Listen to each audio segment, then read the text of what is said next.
You got to train your brain to be happy first, and then the big success comes at the end. It's not great work, big success, be happy. It's the reverse. You've got to train and prime your brain to think of happiness like a practice, like a habit, like something you invest in. Then being happy leads to doing great work, and the great work leads to having big success. Everyone wants to be happy. We all want that, right? But why does it feel so complicated, so elusive? Well, many self-help gurus present happiness as a choice. The idea that happiness can be produced whenever we want, irrespective of circumstances. Others believe it's mined in reorienting your life, a byproduct of pursuing purpose, meaning, and service. But today's guest, my friend Neil Pasricha, believes happiness lives in the small, the simple, the often overlooked daily wins. Neil Pasricha is the best-selling author of the Book of Awesome. Please welcome to the show, Neil Pasricha. It's not what happens to you, it's what you do about it. Neil is the author of 9 books, including The Book of Awesome, The Happiness Equation, and his newest offering, Our Book of Awesome. In this conversation, I confess my cynicism in the face of Neil's unflappable optimism. We talk about how to find deep contentment day to day, and how simply fostering curiosity about the world around you can produce a qualitative improvement in your lived experience. Before we get into it, this episode is brought to you today by Roca. Now, I get asked constantly about the glasses that I wear on the show. Rich, what are those? They are Roca, always. I love them. They're high performance, super light, great optics. They have tons of great styles, and they never slip off my face, no matter how much I sweat. And you're going to hear a little bit more about Roca later on. But right now, let's invest in the magnetic presence that is Neil Pasricha. So hit that subscribe button and let your day be brightened. Happy to have you here, man. It's good to see you. Thanks for having me. Yeah. It's been a long time in the making to get you here. We had to reschedule that other time, so thank you for being flexible about that. And I don't know, man. Like, I have so many ideas about how to approach this conversation, and I'm not quite sure how to crack it. But I think perhaps the best way to do it is to start with a little bit of an uncomfortable confession. And that is that you know how much I love you and appreciate your work and just think the world of you. And I'm so excited to have you here. And yet at the same time, like, I am such a cynical bastard that when I look at you and I see somebody who oozes with unbridled earnestness and optimism and writes all these books about being awesome, like, I can't help but get a little bit, like, I contract. You know, I start to feel like a little bit uncomfortable, which of course says everything about me and nothing about you, right? So do you come up against people who are like, I don't know about you and your whole empire of awesome? Yeah, and that emotion and that feeling is like I share it as well. I mean, the thing is, like, the origin of this idea and these concepts is not coming from a place where I'm like unbridledly optimistic. Yeah, it comes from a place where I think I was, trying to string a vine above my head and reach for something. It was really about trying to carve a path, light a little tunnel, figure out a way to get to that place. I think of it as, well, in reflecting on this, so I had the same I've told Mel this too. I had the same reaction with the whole 5-second rule thing. I was like, come on, man, let's get real here, right? And that's my, cynicism, like, percolating up. But I think when you look beyond it with respect to your work, it's what it really is, like, when I get past my own, kind of resistance to these types of ideas, it's really about noticing the small things and cultivating a practice of appreciation, of gratitude for what you have, and a sense of awe. Like, when we really stop and pay attention to the world, like, there's plenty to see that is nourishing, right? And extrapolating from that notion, the little things are the big things. Mm-hmm. And you talk a lot about how if we're only looking towards, our kids' graduation, or, walking your daughter down the aisle at the Yes, like these yes. are very few and far between moments that may or Right. may not occur, but we have the capacity, the ability, the opportunity to have that kind of experience in the mundanity of our daily lives. Yeah, absolutely.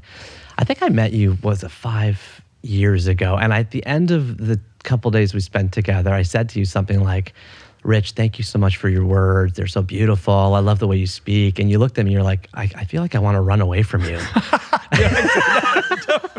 And I remember that. Makes me so uncomfortable. I remember Yeah. that reaction, but I do think of it that way. I do often think about the time we have, and I do often measure it and sort of think of it in the highest possible sense. The global average lifespan right now is 25,000 days. The North American average lifespan is 30,000 days, and those days are finite. They are ticking. The average person's awake for 1,000 minutes a day per day. That's it. You do the quick math.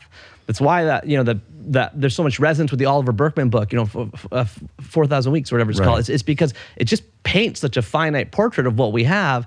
And if indeed it is so finite and it is so fleeting, that it's incumbent upon all of us to try our best to look for the silver linings, the small pleasures, those little moments of joy, because they infuse our days with a richness that helps us cultivate a positive mindset. And you know what that benefits of that are, Rich? It's like now we have better connections with our family, stronger connections with our partners, deeper connections with our children, and we see the beauty in the world around us. I'm not saying it's easy. I'm not saying it's something that, I do every day. I'm not saying it's easy, I'm not saying any of this stuff. I'm just saying, like, we owe it to ourselves, if we want to have the richest, most intentional lives possible, to try to create a practice where we're looking for small moments of beauty. Yeah. I think when I think about my own kind of predisposition, I'm Gen X. It was sort of cool to be aloof and be ironic. And the older that I get, the more I realize that veneer of cynicism, or that kind of default setting, is actually pretty lazy, and it's premised on like, oh, this is what's cool. And it's not cool to be earnest and have a smile on your face and, embrace life as it comes and be optimistic.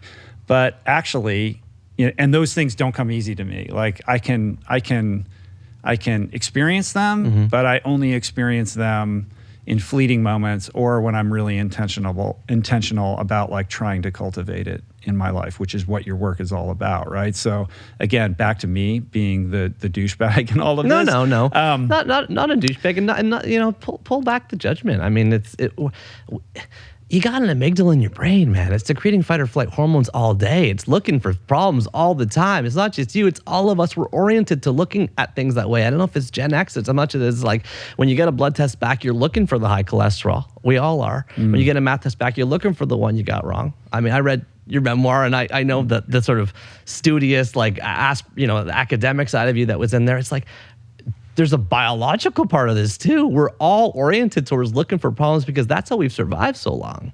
So don't call yourself a douchebag, is all I'm saying. I get it. Yeah, fair enough. I mean, this goes into the self-love piece, which you talk about, which is something that I'm working on right now. We can maybe get to that. But let's sort of begin with where this comes from. I know your dad was kind of a lighthouse as somebody who introduced you to, this idea of appreciation. Yeah, he was. My dad was born in Taran, a village in India, in 1944. Very poor family. Mom died when he was 3. The family together ran a Singer sewing machine store, and they scrapped, they saved, and he was able to get a degree in physics from the University of New Delhi. At the time, he said, I looked for places around the world to kind of springboard into, and he's like, the Scandinavian countries, like they wouldn't have immigrants at the time, and so Canada and the US, I applied to both. I got the letter back from Canada first, so I just said yes. So he came to Canada in 1966. He's 23 years old, and he came to the country with an unbridled sense of optimism, where he thought I'm gonna make this work. He was the very first high school physics teacher in the school board east of Toronto, where I grew up. He My mom, at the same time that this was happening, she was born in 1950. My dad's born in 1944. She's born in Nairobi, Kenya, and she's the youngest of 8 kids. And and 3 boys, they get all the money, they get all the resources, they get all the education. 5 girls, nothing left, nothing saved for them.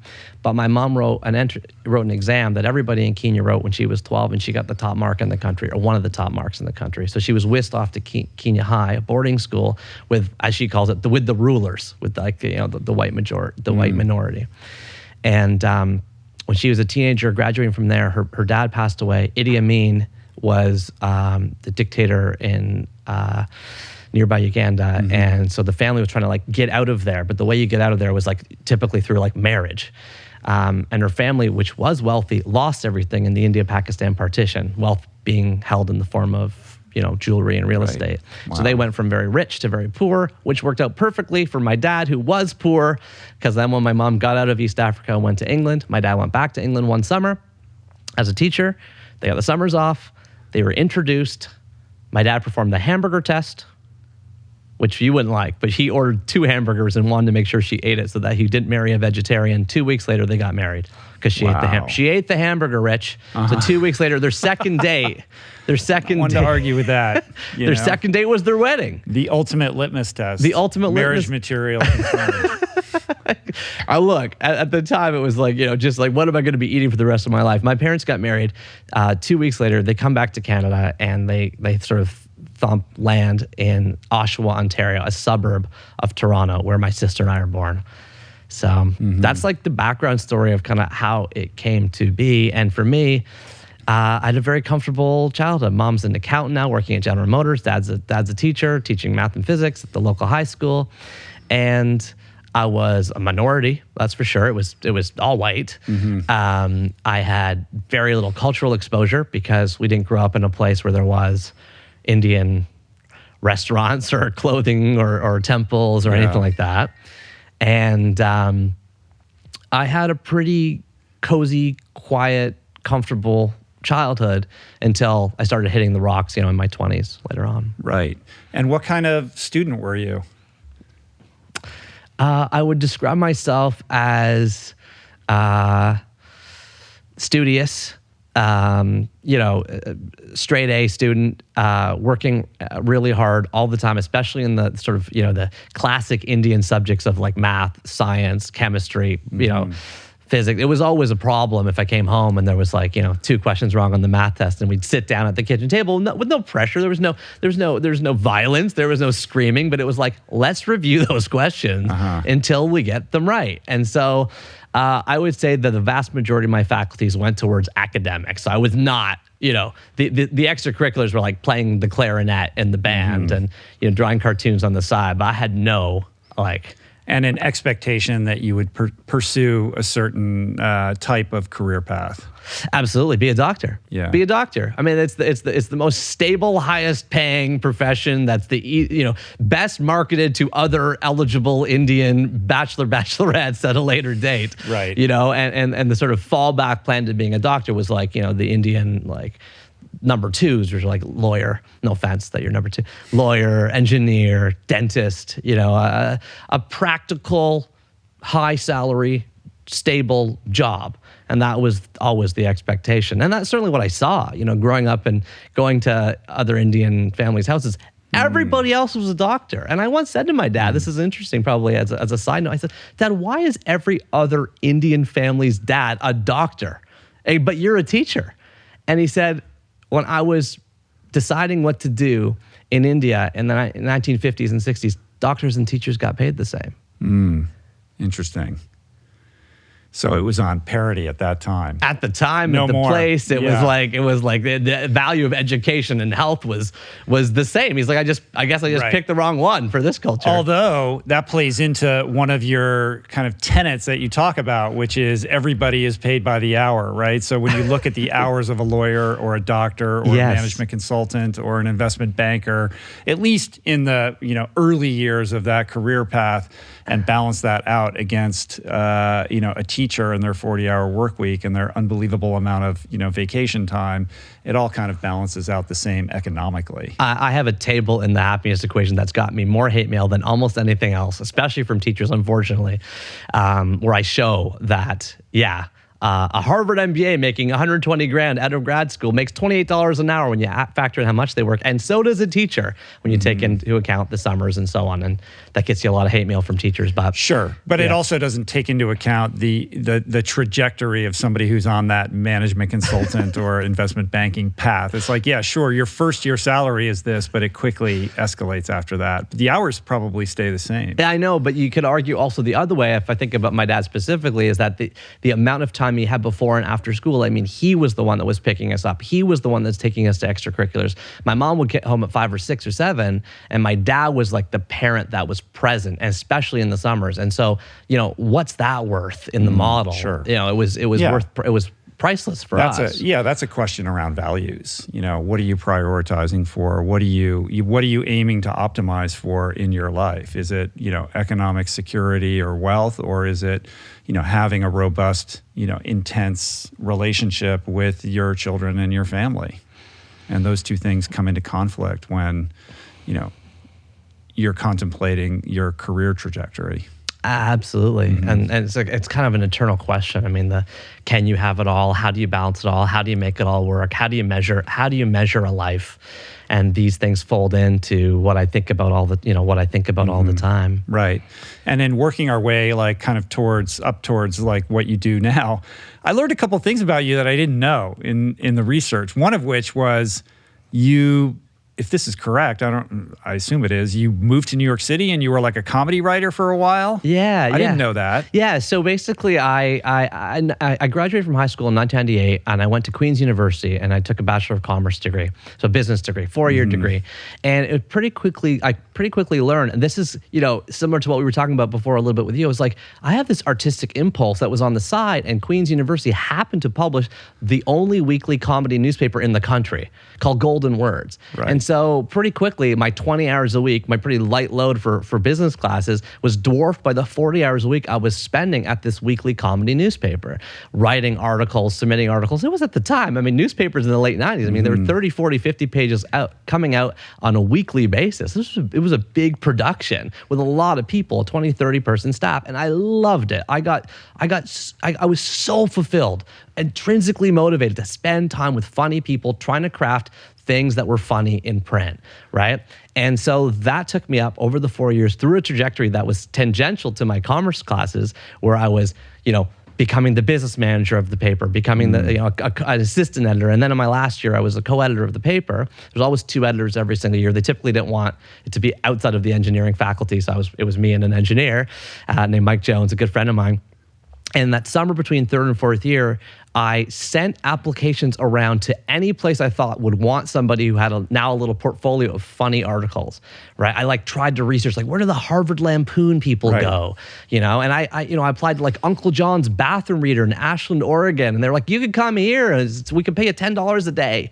And at the time with the .com kind of first boom coming, there was all these startups. There was a comedy writing startup in New York City called Modern Humorist, started by some Simpsons and Saturday Night Live guys and ex-Lampoon guys. And I went down, I rented an apartment in New York City.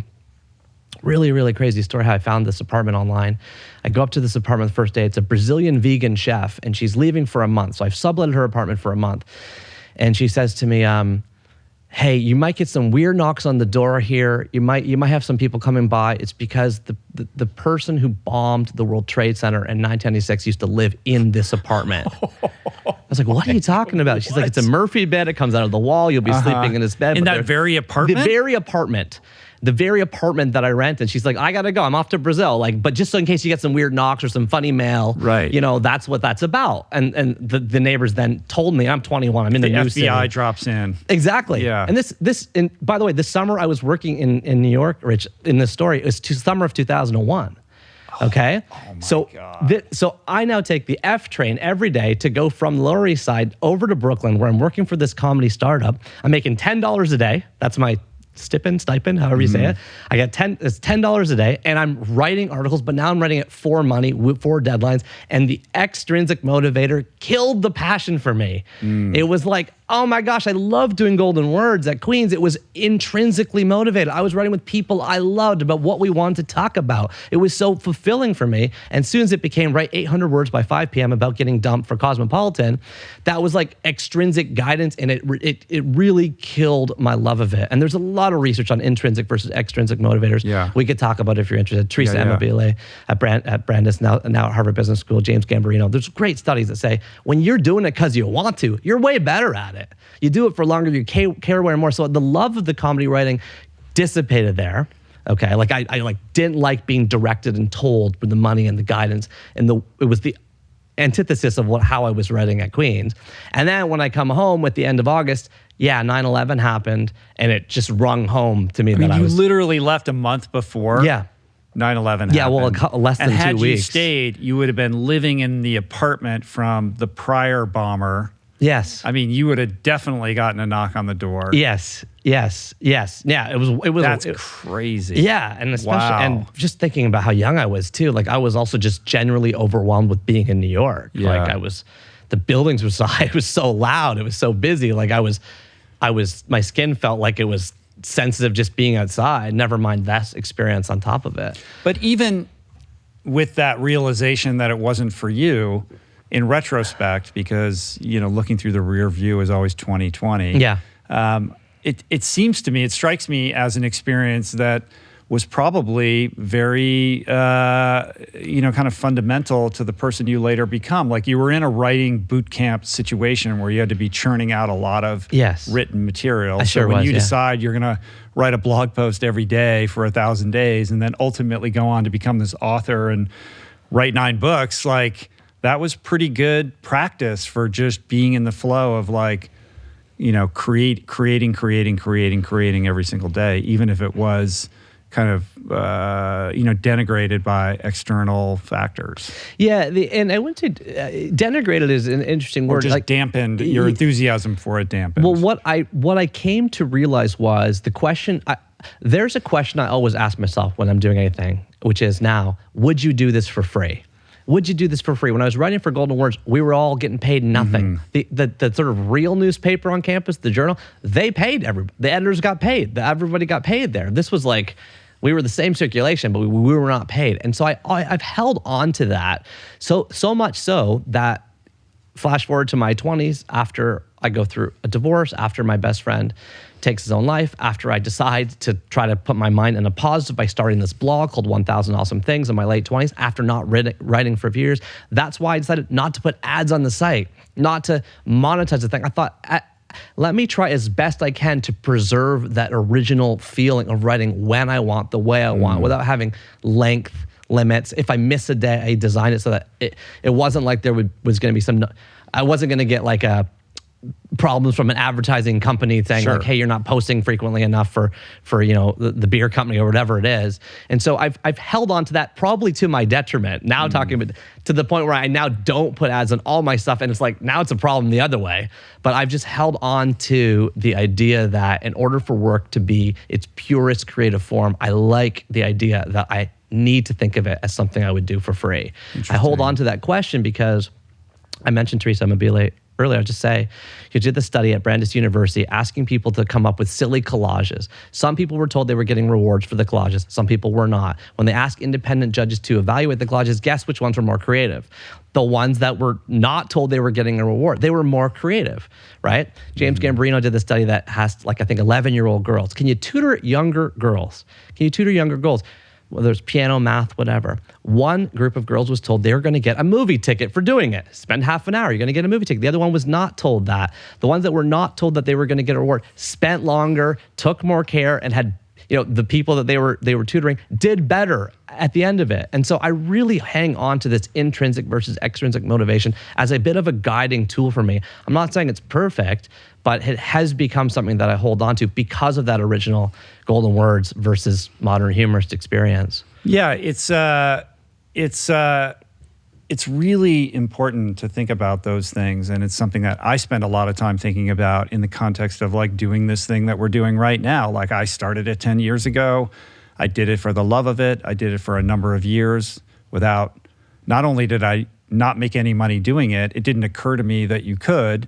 And then it grew to the point where, it was viable to be monetized in a responsible way. And I had to make the decision, like, if I wanted to do that. And I actually needed to, because we needed the money. And so it's a balance. So it's not a binary thing. It's like, yes, this is a commercially viable entity, but I would sit down and talk with you for a couple hours for free. So how do you do both, right? Well, how do you balance both? And so when you allow the commerce aspect of it to kind of come into the equation, then it becomes about figuring out how to balance all of that, understanding that there are not necessarily concessions, but like I have to do meetings and do phone calls and do intake on and make decisions about which sponsors I want to work with and which ones I don't. And there's a time-consuming aspect of that. But at no juncture has there ever been a situation in which a sponsor has compromised the quality or the integrity of the show. Like there is a little bit of a church and state with respect to that we've been able to maintain. But, it is something that I think about. So it's not just intrinsic versus extrinsic, like these two things like never intersect. But it's about like how you kind of live with both of them, at least in the context of this thing. Yeah. And, I'd be lying if I didn't say, like, I occasionally look at the rank. I want to see, like, well, how's the show doing? Like I can get caught up in all of that, right? But I know myself well enough, and once I start doing that, I become less happy. Yeah. And it becomes less about the reasons why I got into this to begin with, which was to have nourishing, amazing conversations that I get to share that people out in the world seem to extract value from. And that's really what it's about. And the minute I lose sight of that and start focusing on those externalities is the moment at which this thing kind of begins to lose its soul and its reason for being. You are so wise, the way you articulate it and the way you embrace the complexity of it and the way you can have a rhythmic, almost like a surfing of these two sides, right? The artistic side and the commercial side, how they come together on the show and just in general. And I will add on top of that, and I'll ask you this question back. It's like, from what I see, from my perspective, as just like a person living in the world, it's like the capitalism is aggressive.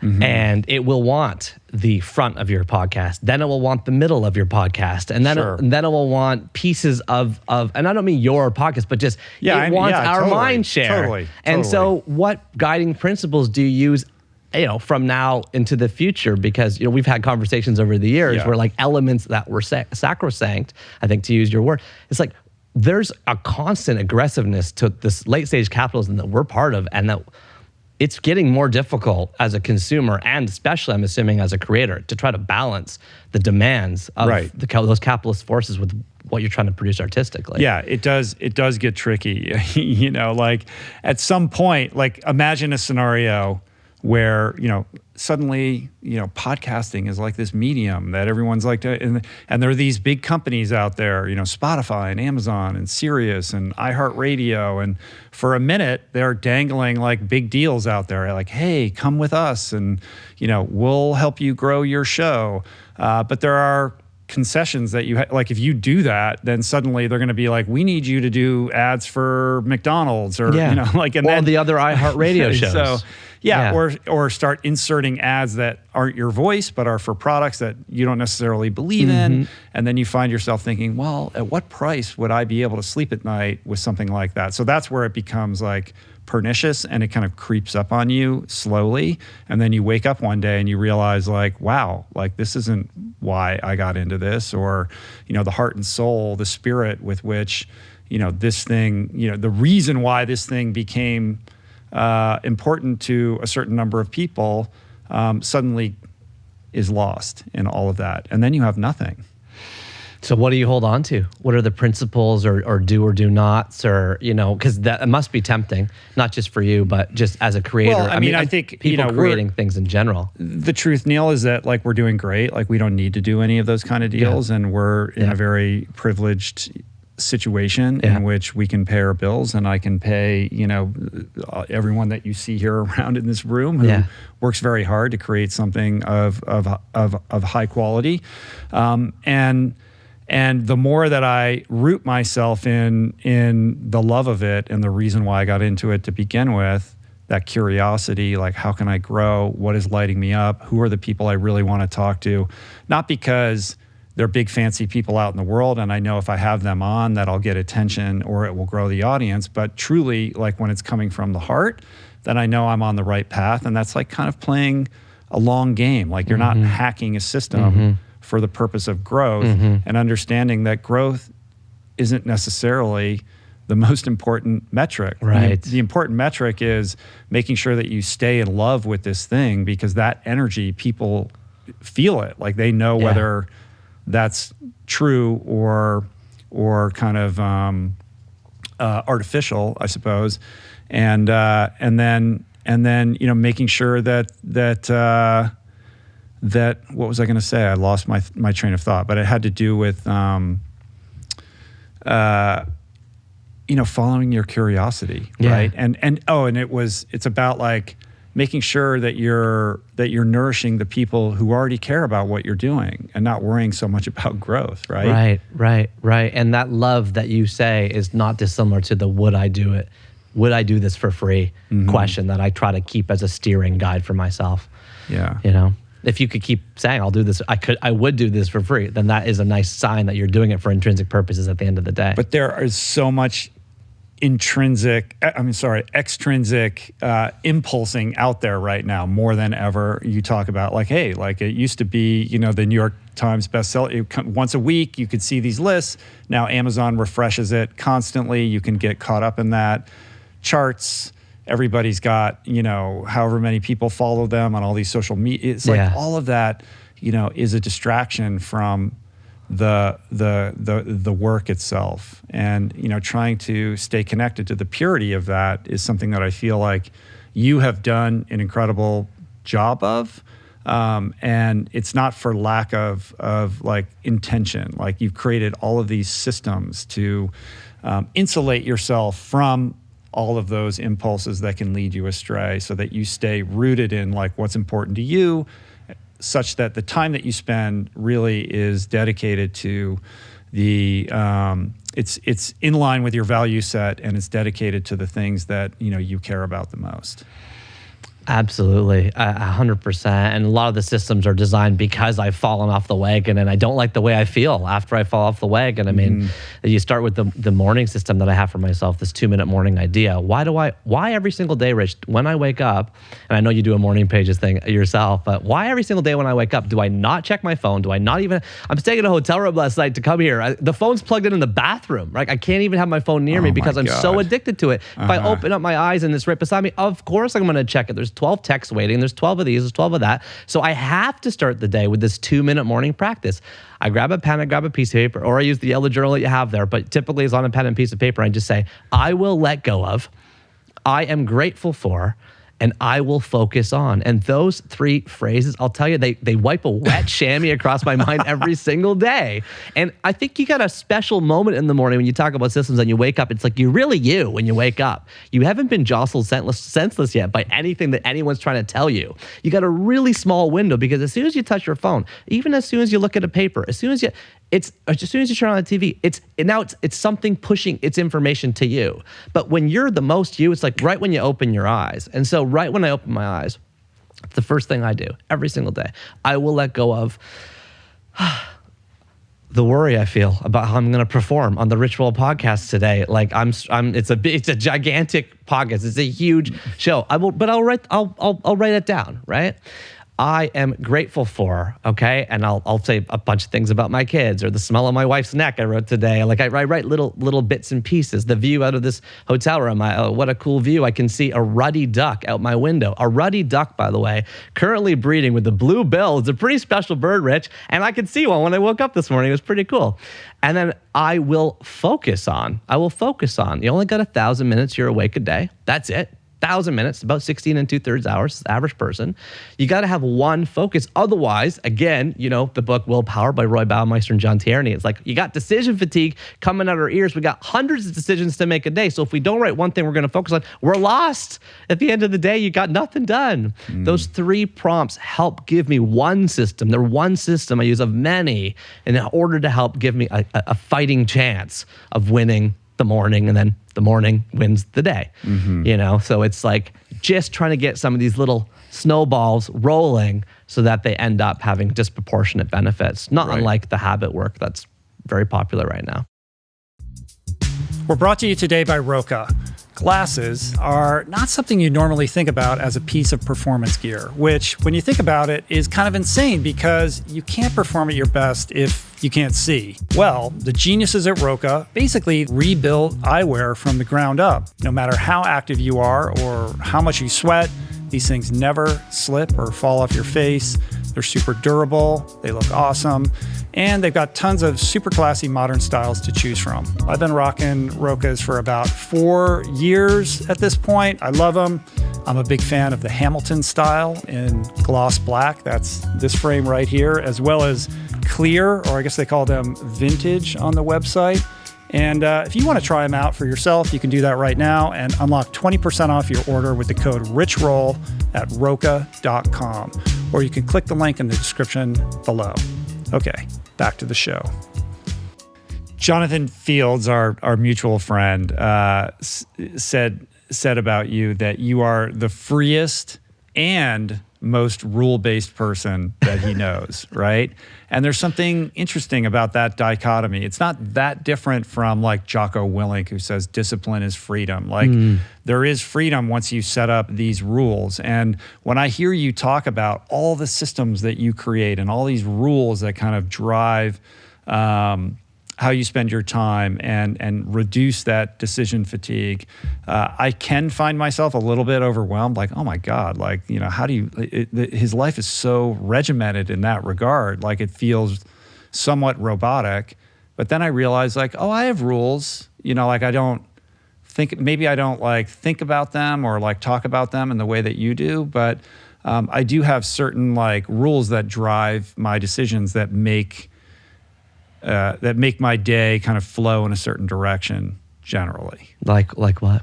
Well, like I don't drink alcohol. Like they're binaries. Yeah. It's like, or I don't schedule meetings or phone calls before noon. That's a great one. And I break that rule. Life intervenes. I don't always, but I try to hold that like the rules break work. They're, like they're guidelines. I try to protect morning hours, things like that. It sounds like you have rules around your fitness. Like early hours of the day are for like journaling and writing and meditation and training and things like that. So maybe they're a little bit more vague than yours. You got rules around your food. Yeah, rules around the food, like no animal products. Like it's just talk about decision fatigue. Like that kind of makes it easy. Like, okay, so I don't have to really think about that. Like I just don't do that. So that removes that aspect of like where are we going to eat or what are we going to do or should I do this or shouldn't I do that? And holding on to these rules. I mean, I've had the same thing, other than when I'm traveling, I've had the same thing for breakfast for 15 years. Exact same shake, exact same ingredients. I might change the fruit. But some people would say like, oh, you've just become like to the point of being robotic. Like, doesn't this make you some sort of automaton? Like you're living a spreadsheet life, Neil. Like, right? I wrote the happiness equation in a spreadsheet. Of course you did. See, you're proving my point. Yeah, but it is to. So for example, though, I will say, so about my family contract, right? Yes. You know that lesson. I say to everybody, you write a contract with your company. They give you a piece of paper. It tells you how much money, what your job title is, who's your boss, what their expectations are. You sign this piece of paper. You go home. You got no equivalent like balance creating contract with your home life, right? That was a lesson that somebody told me when I got this big job offer at Walmart at the time. I was like, director of leadership. I was going to be the director. And the guy's like, well, are you going to take it? I was like, well, of course. It's a home run. He's like, it's going to be more travel. It's going to be more hours. Like, what's it going to be like at home? And so I created a family contract. We still write and sign it every year. We've got 4 bullet points in it, Leslie and I. So flash forward for those that didn't catch that I was divorced. I'm now remarried. And it's like maximum 4 nights away per month, right? Minimum 4 family days per month. Those are days where it's just Leslie and I, our kids, nothing else. No extended family, no birthday parties, no trips, ideally no screens. So family times. A minimum of 4 date nights per month, which has become difficult lately, but we're working on it. So prioritizing time, just the 2 of us, right? And you're looking at me with this funny face. No, go ahead. No, I want to hear it all. Keep going. Okay. So I've got the nights away. I've got maximum four nights away. I've got the 4 family days. I've got the 4 date nights. And why do I put these structures in place? Well, because then guess what, Rich? When I get an offer to come fly out and do a podcast or come and do a speech or something, it's like a really nice and easy filter to send it right through that system and say, well, do I have 4 nights away this month or not yet? If I don't, well, that's a possible acceptance. If I do, it's an automatic no. And then guess what that enables? It enables the other part, which is I have 4 untouchable days per month, which is 1 per week. An untouchable day is a day where I'm unreachable, untouchable by anyone in any way, at any form, which is where the best creative work comes from. Sure. And so, it's a maximum of this one, but it's to create. You mentioned why is there because I have the time and space to create them, because the rules allow for that freedom. Right. So I agree with Jocko. I agree that discipline is freedom. I never met the guy, but this is sounding good to me. And I do that because it enables the space that I think we are losing in society today desperately. There is a lack of space all over the place. Mental space, physical space, mind share. It's going down fast. And so these rules are, they're arms on the gates. Like they're ways to keep that precious, sacred space. It's why I was able to go bird watching this morning before coming here, walking around the pond behind the nice hotel that you told me to stay in. And I loved it because I had created a rule that this day was about this conversation and the morning is empty. Emptiness creates space for the nourishment, as you call it, of a fresh air, of getting out of my species by looking at another animal. I've gotten into bird watching, as you can tell, of breathing in the phytoncides that lower the cortisol and adrenaline, so I'm not as nervous. And it just is a wonderful way to live. So ultimately, these are things in service of living a rich, intentional life, which is what I'm ultimately doing. My ikigai is trying to help people live an intentional life, trying to help people live happy lives. Where do I start with? Me. Right. What helps? The rules. Yeah, that's beautiful. And the key word being intentionality, right? I think we all, have certain intentions that drive our decision making, but by and large, we live reactively. And I'm speaking for myself. I know, like I'm just bouncing around and maybe not as in command of how I allocate our most precious resource, which is my time and my attention on a daily basis.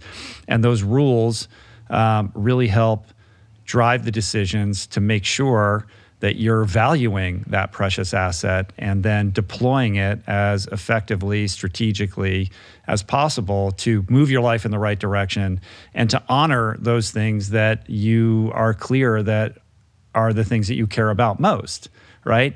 And then I have this other side of my brain where I'm like, if I wrote up a contract and said, this is what we're going to do, and it's going to be like this, and I handed it to Julie, and I was like, let's negotiate this and sign it. She'd be like, get the fuck out of here. There's also something to be said for like you do acknowledge and care about being in a state of awe and wonder and presence, and an acknowledgement that like being present in that place of receiving provides space for, magic and mystery and the unexpected thing that isn't on the spreadsheet or kind of lives outside the boundaries of your rubric. Yeah. And if you're too regimented, like this is what I'm doing, and I've got this, and I got this, and then this hour I do this and this, then you're robbing yourself of your availability for that. So is that like, how do you I would imagine that you think about that a little bit. Like how does it's in that space. Like you have those days where you're like, I'm unavailable. Like this is where I'm living in my expanded state of receptivity and creative cultivation and solace and sort of courting the muse. I mean, when I was at Walmart, I had a boss named Dave Cheesewright. He was the CEO of Walmart Canada at the time, and people were always mystified about the fact that this guy never answered email. He just never answered. It's like you sent him an email, it was like sending an email to like a black hole. Wouldn't come back.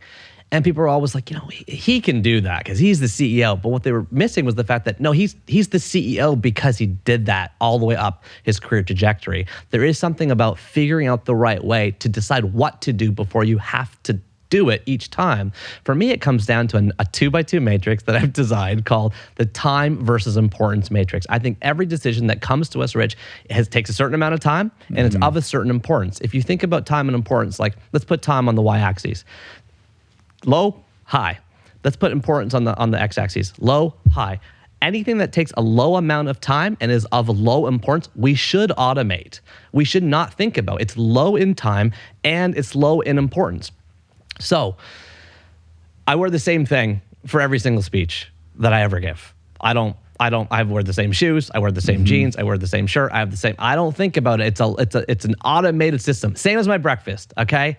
A cup of water, shake a turmeric, shake a cinnamon, throw in a frozen banana. It's the same thing every single day. I automate that. Now, this is the interesting part about this 2x2 matrix. What do you do about the decision? This is what affects all of us a lot, which are, really important, but they don't take very long. Saying hi to your team when you walk in here, saying goodbye before you leave. Those ones you effectuate. That means just do it, get it done. Pick up your kids from daycare, drop them off. Those are things that are important. They don't take very much time. What about the third thing? This is maybe the most important one. Things that are high on time, but low on importance. High on time, low on importance. The best example is email. Takes forever. People are doing email all day. The average person is getting 147 emails a day. It takes so much time. You look at people's time charts, they're like checking email all day, but it's not that important. Well, this one needs a regulated, fenced-in area, okay? I did this study on email. It turns out that the 2 best hours of a day to check email are from 9 to 10 in the morning and from 4 to 5 p.m. Why? Because you create for yourself a 6-hour email-free window in the middle of the day, an oasis that's email-free. But you still have 2 hours on email, which is like good for if you have like a knowledge working type of job, right? Those three things, the outsides of the 2x2 matrix, where you're automating, you are effectuating, and you are regulating. And I'll give you another example on regulating just before I close that off. It's like Leslie and I, when we first bought a house, is an old house. Things were going wrong all the time. What was driving us the most crazy and batty, Rich, was always like, oh my gosh, there's a wobbly patio stone. Oh my gosh, there's a door that's squeaky. Oh, this light bulb needs to be changed. Every single day we had something to fix on our house. So then I sent her an invite. Julie went like this. I send her a recurring invite it's the first Saturday morning of every month for half a day. It's called Old House Morning. She accepts it. It's recurring every month. And guess what? We made a list on the inside of one of our kitchen cupboards. Anything that goes wrong in the house, we write it on the list. Now we've regulated fixing all the stuff in our house into 1 half day per month. It makes the other 29 and a half days a month free. Discipline is freedom. It makes the other 29 and a half days a month without the worry of the patio stone and the squeaky door because you regulate it into one specific window. Now, what's the beauty of this model? Again, it's time versus importance. Every single decision, low time and low importance, automated, right? Then you got regulated. Then you got effectuated. It creates space to debate the things that really matter. It creates space for the high time, high importance decisions that none of us have the mental capacity to wrestle with. You say all the time, conversation matters, and you get into these dark, beautiful, thorny, nuanced places in your conversations. And this is partly why people like me love this show, because you go there. But that space, that mental space to debate where I want to live, who do I want to be with, whom I really am, what job lights me up, we don't give ourselves enough space to do them because we're handling all those low-time, low-importance decisions. Yeah, I mean, that's a really important point. We're constantly distracted, and we fill up any opportunity to do that kind of work with additional distractions because we have phones and that can entertain us and when we're standing in line or whatever. And so never before in the history of humanity have we had to exert such discipline to craft boundaries, to carve out time for that type of work. And, if you're not like super intentional and perhaps even goal-oriented, like I have this thing I want to achieve, whether it's I want to write a book or whatever, it's some creative thing, those goals will drive a recognition of the need for that type of carving out of time. But for the average person who's working a job and is kind of doing fine or whatever and is busy and it's like, I'm just trying to like do my thing and raise my kids and maybe have a little bit of fun on the weekend.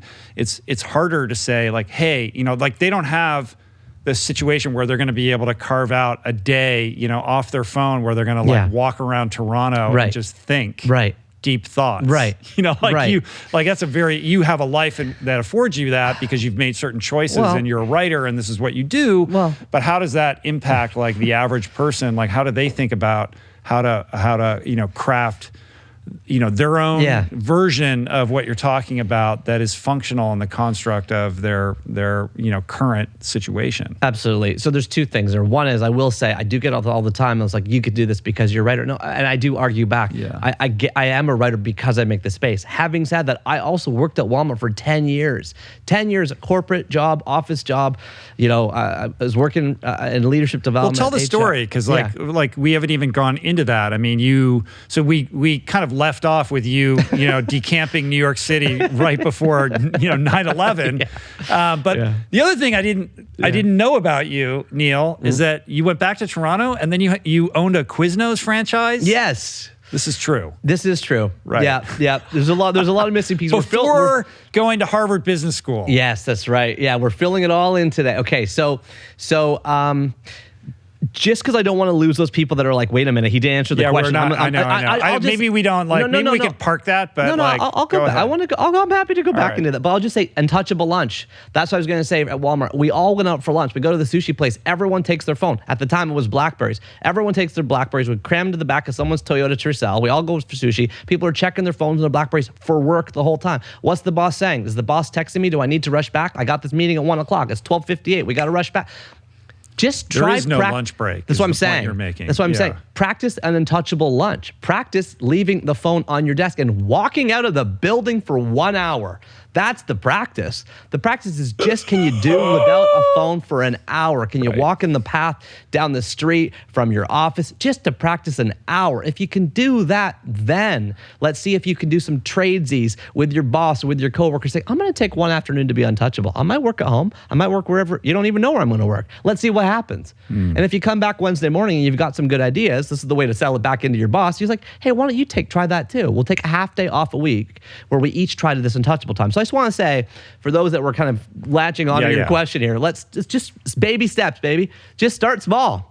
Mm-hmm. Neil Pasricha, age 23, comes back from Manhattan, finishes his Queen's Commerce degree, and my very first job, I don't know if you know this, was I was doing brand marketing for CoverGirl and Max Factor makeup in Toronto. I did not know that. So either. I can tell you all about the lengthening, volumizing, and separating properties of mascara. If you're interested, I was running 1,200 SKUs for CoverGirl. Okay, I thought it was a PowerPoint job, Rich. It turned out to be an Excel job. It was like crunching data on price changes, and it was like not very creative, and I failed at it completely. They didn't like me. I didn't like them. I was put on a PIP, performance improvement plan within months, which is a fancy way of saying we'd like to fire you, but we don't have enough of a paper trail. Let's build one together. So it was like not going well. So now I'm looking for something else to do when this job was not working out well. And I bit into a Quiznos sub sandwich one day, and I was like, this is the most delicious sandwich I have ever eaten. I talked to the local franchisee in Oshawa, Ontario. He was telling me his sales per square footage are double that of Subway's. It's a brand that no one's heard of, Quiznos. It's 2002.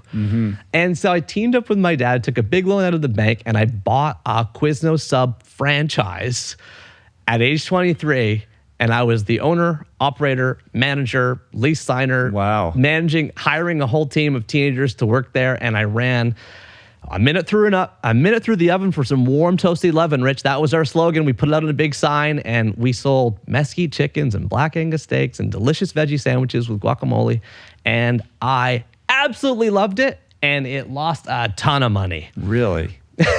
So you go, so you write your application to Harvard Business School talking about how you lost a bunch of money owning a Quiznos franchise. Well, the cool thing about when you, so you're like, okay, why'd you go from Quiznos to Harvard? How'd that happen? Well, basically a year and a half into running the Quiznos sub franchise, it was pretty clear that this was just not, look, I did say I loved it. We had no turnover. The staff we had so much fun there. It was just a joy being in that restaurant. I learned how to manage a team. I learned how to hire. When I asked the head office, how do you hire people? They said, hire the prettiest girls. The head office told me that over the phone. That was their guide. This is 20 years ago. That was their hire the young pretty girls. I was like, this isn't gonna work. So I came up with a whole hiring practice where I asked people one question: what's something you're passionate about? Tell me about it for 5 minutes. If the passion was it was like they were excited, I was like, I could probably get them excited about sandwiches. Then I took them to another Quiznos sub, saw how they ordered the menu from the other side. How did they interact from a customer service perspective? Then I designed a sandwich exam. So I had them memorize the recipes for the sandwiches, fill out an exam. If they got over a certain percentage as a team of people, then their staff discount kicked in. Well, this hiring practice turned out to be so popular that they implemented it around the chain. And there was lots of things like that. It was like customer service. I called that office, like, what's the customer service policy? They're like, I don't know, just give them a free sandwich. Like if somebody complains. I was like, no, we got to come up with a practice. We came up with a practice called LAST. Listen, apologize, solve, thank. We branded it on stickers. We stuck it on the cash register. My very first day that we were open, a woman calls me up the very first day and saying, my whole family's puking at home right now thanks to 4 expired chunk-filled chocolate milks we just bought from your store. I was like, listen, I'm so sorry. Apologize. That's the second part. Solve. What's your address? I deliver a 6-foot sub to her that afternoon on a big wooden plank to try to make it up to her. And then we add thank you. Because of you, we've now added check the expiry dates on the chocolate milk to our morning checklist. So that last process also got implemented around the chain. So it was a failure financially, but it was a real growth from a leadership perspective. And I got to develop some instincts and some ideas for how you form and shape these things inside organizations. So after I sold the Quiznos sub franchise and I was deciding what to do next, Quiznos called me up and said, why don't you be our director of operations? So I then become the director of operations for Quiznos head office. Oh, wow. That's interesting. So you're this lowly franchisee, but you're actually like drafting policy that's getting implemented across this gigantic corporation. I made a big poster called The Life Cycle of a J-Cloth because people were just using them and throwing them. I was like, no. It goes from the tables to the back bins to the bleach buckets. Like we have to make them last 4 days so we can 4x our usage on J-Cloth. So yeah, I was doing stuff like that. Then I worked for Quiznos Canada as director of operations. And then, grad school often, Rich, is like, you don't know what you're gonna, you don't know what you want to do, so you may as well delay the decision by going to school. And because I had specialized early, and I wouldn't do that again now, like specializing in a discipline like business from when I was 18 years old, I envy the people that have had, like you, a wider breadth of learning at that age. But I specialized early. So in my mind, I was like, well, if I'm going to do a master's, I guess it's got to be business. I can't quite go into astronomy or philosophy from here. And so I, stirred up all those wacky experiences I had, the comedy writing down in New York City, the brand marketing for CoverGirl and Max Factor, the running of a quiz. And it turns out that a lot of business schools base their admissions, although it's a black box, they base it on, there are spaces available for like the weird applicant. because everyone else is coming from consulting or banking. Yeah. And so if you have just like this motley crew type resume, you do stand out. And so if you can combine that with, at the time for me, it was like, you know, do a good job on the GMAT at the time. It was like a, you know, aptitude test like the LSAT or whatever, and get some nice references, you're in. And so I was very shocked and surprised when I got a letter saying, you're in. And I was delighted when the letter then said, hey, how much money did you make the last 3 years? And I was like, none, because I had this bankrupt company and I was in school and stuff like that. And I had this job that I quit really soon. And they're like, congratulations, we have an $18 billion endowment. You're so poor that we're going to pay for you.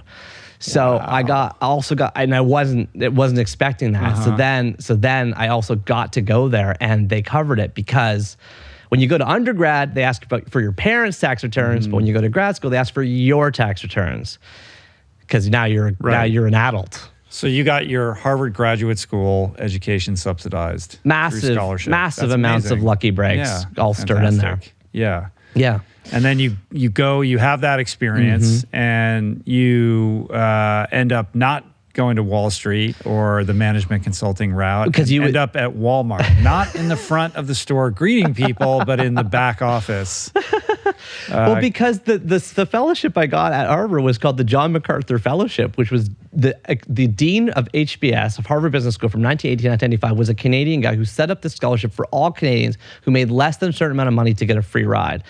I write a 5-page thank you letter to this guy, telling him, like, thank you so much for paying for me to come here. He invites me to lunch, and he's like, how's it going on campus? And to your point about the Wall Street jobs, the iBanking jobs, I said, it is stressful. Here I am in my 3rd week of a 2-year program, and already every single night is like whining and dining with McKinsey. You know, like we're hanging out with millionaire bankers and consultants with black bags under their eyes, hoping that we can become one of them too. And I'll never forget going out for dinner with McKinsey till 2 a.m, sparking conversations, smart people having great conversations. But when the thing ended at 2 a.m, they were all going back to work. And that's what stuck and lodged in my head the most. It's like at 2 a.m, they're all like jumping on conference calls with Shanghai. And like, I was like, oh my gosh, I cannot do this. And he said to me, Neil, you are like a horny guy outside a beach, and you see those bathing beauties in there, and you're at a fence. And there's 1,000 people, the class of Harvard Business School. You don't feel special when you get there. There's 900 people there. There's 900 people that get in. You're with 900 to 1,000 people all trying to get one of those bathing beauties. The bathing beauties were the metaphor for those jobs, those $1 million kind of Wall Street jobs. He's like, but when they open the fence, everybody's going to run in, chasing those same 10 jobs, chasing the same 10 beauties. And you know what? Even if you land one of them, which you probably won't, you're going to be looking over your shoulder the whole time. So I was like, what are you trying to tell me? This is the former dean of the place. There's a whole career services department full of dozens of people all orchestrated towards like this whole rhythm of like career visioning and networking nights and all this stuff. And he's like telling me to light a match to it all. He's like, get off the beach. I was like, what do you mean? He's like, go to the library, call up the companies that are broken, have PR problems, that are bankrupt, that aren't flying in jets to Harvard Business School because they don't have the time or money or ability to come here, and you call them up. And then if you get into one of those companies, they give you a job where you have meaningful work. They listen to you. They take your ideas. And you know what? You become a big fish in a small pond. It increases your academic self-concept, and you can ride that for years while learning the most. So I never applied to another job from Harvard Business School ever again. Instead, I came up with a spreadsheet of companies that I thought were going through difficult times. At the time, Walmart had a pretty rough reputation and was up a sizable enough size to warrant somebody potentially working there in leadership development, which is the field I was interested in. Right. So you go there, and this idea of being a big fish in a small pond becomes another one of your kind of core tenets that you speak about and kind of advocate. And it's interesting because I've had decisions in my life where I had to decide whether I wanted to explore being a big fish in a small pond or a small fish in a big pond, and I've made the latter. You know, on occasion, I've had occasion to make different decisions, but you know, my thinking at the time was, you'll never know unless you put yourself in that position. Like, you go and be a small fish in a big pond, and you will quickly get feedback as to whether, you know, you'll be able to compete at that level or not. But if you don't, and you go be a big fish in a small pond, you're robbing yourself of that opportunity to really explore the fullest capacity of your potential. Absolutely. And it's different times and different places and different people. I'll tell you, for me, as a cracked up, like low self-confidence 25-year-old at Harvard Business campus, that advice was like a bomb on an itch on my chest because I felt so dumb at all these. I felt so, I'm coming here from a sandwich restaurant that didn't work out very well, teaching people how to use J-cloths better. Yeah, but you were probably studying business earlier than a lot of these guys too. You're selling yourself short. Well, either whether I was selling myself short or not, I'll tell you, my confidence was extremely low. It was extremely low. And the proof of this 1984 paper on is it better to be a big fish than a small shows that our academic self-confidence can increase for up to 10 years after we're out of the pond. So for me, it's like I use this instructional tool of finding small ponds in my life when I find that it's my confidence and my work that I want to start. Flash forward to when I was becoming, when the Book of Awesome came out in 2010, I know we're jumping here, but now I'm in my late 20s. I'm at Walmart. I get married. We buy a house. We're talking about having kids, and it doesn't work. It doesn't work out. My wife tells me after 2 years, like, I don't love you anymore. I don't want to be in a relationship with you. And as that's happening and that marriage is crumbling, I'm having to sell my house. My best friend, Chris Kim, at the time he's going through severe depression and takes his own life. That's where, from those embers, I start up this tiny blog called 1000awesomethings.com as a way to try to prime my brain for positivity. Okay. But I was telling the Find Small Pond story. When that turned into this book called The Book of Awesome, which came out in 2010, I was encouraged to start going on speaking tours to talk about positivity around the world. And they wanted to throw me into a paid speaking category with the amount I was going to get paid per speech was like, I was like, this, I feel very uncomfortable. This is way too much. Who else is speaking in this category? And they're like, this best-selling author, this Olympian, this. And I was like, whoa. Like, what's the smallest, lowest speaking range you have? And they're like, well, this is the smallest. It was like $5,000, I think, at the time. They're like, it doesn't make sense for us working on commissions to like do all this work for less than that. It's like, put me there. So I was speaking in boardrooms for 50 people, working at my like confidence. You're getting your reps in, though. That's what I'm saying. A low pressure situation. That's exactly what I'm saying. So I'm saying this find small ponds adage is helpful when you think you might need it. And so maybe for Rich Roll, the great, Stanford swimmer, you might not have felt the same way. And look, so I was like, I can go, should I go to Stanford and be like the tiniest fish in this massive pond? At the time, I was like, well, I'll never know if I don't. And I went, and, I don't know that it worked out perfectly. Like maybe it would have been much better had I, gone in a different direction. I don't know. But I would say, to your point, like, that's not dissimilar from when I started this podcast 10 years ago and nobody was listening to podcasts and I could put up episodes and there was like very little risk. Like it was like not really anyone was listening and I was able to like do it for the love, I don't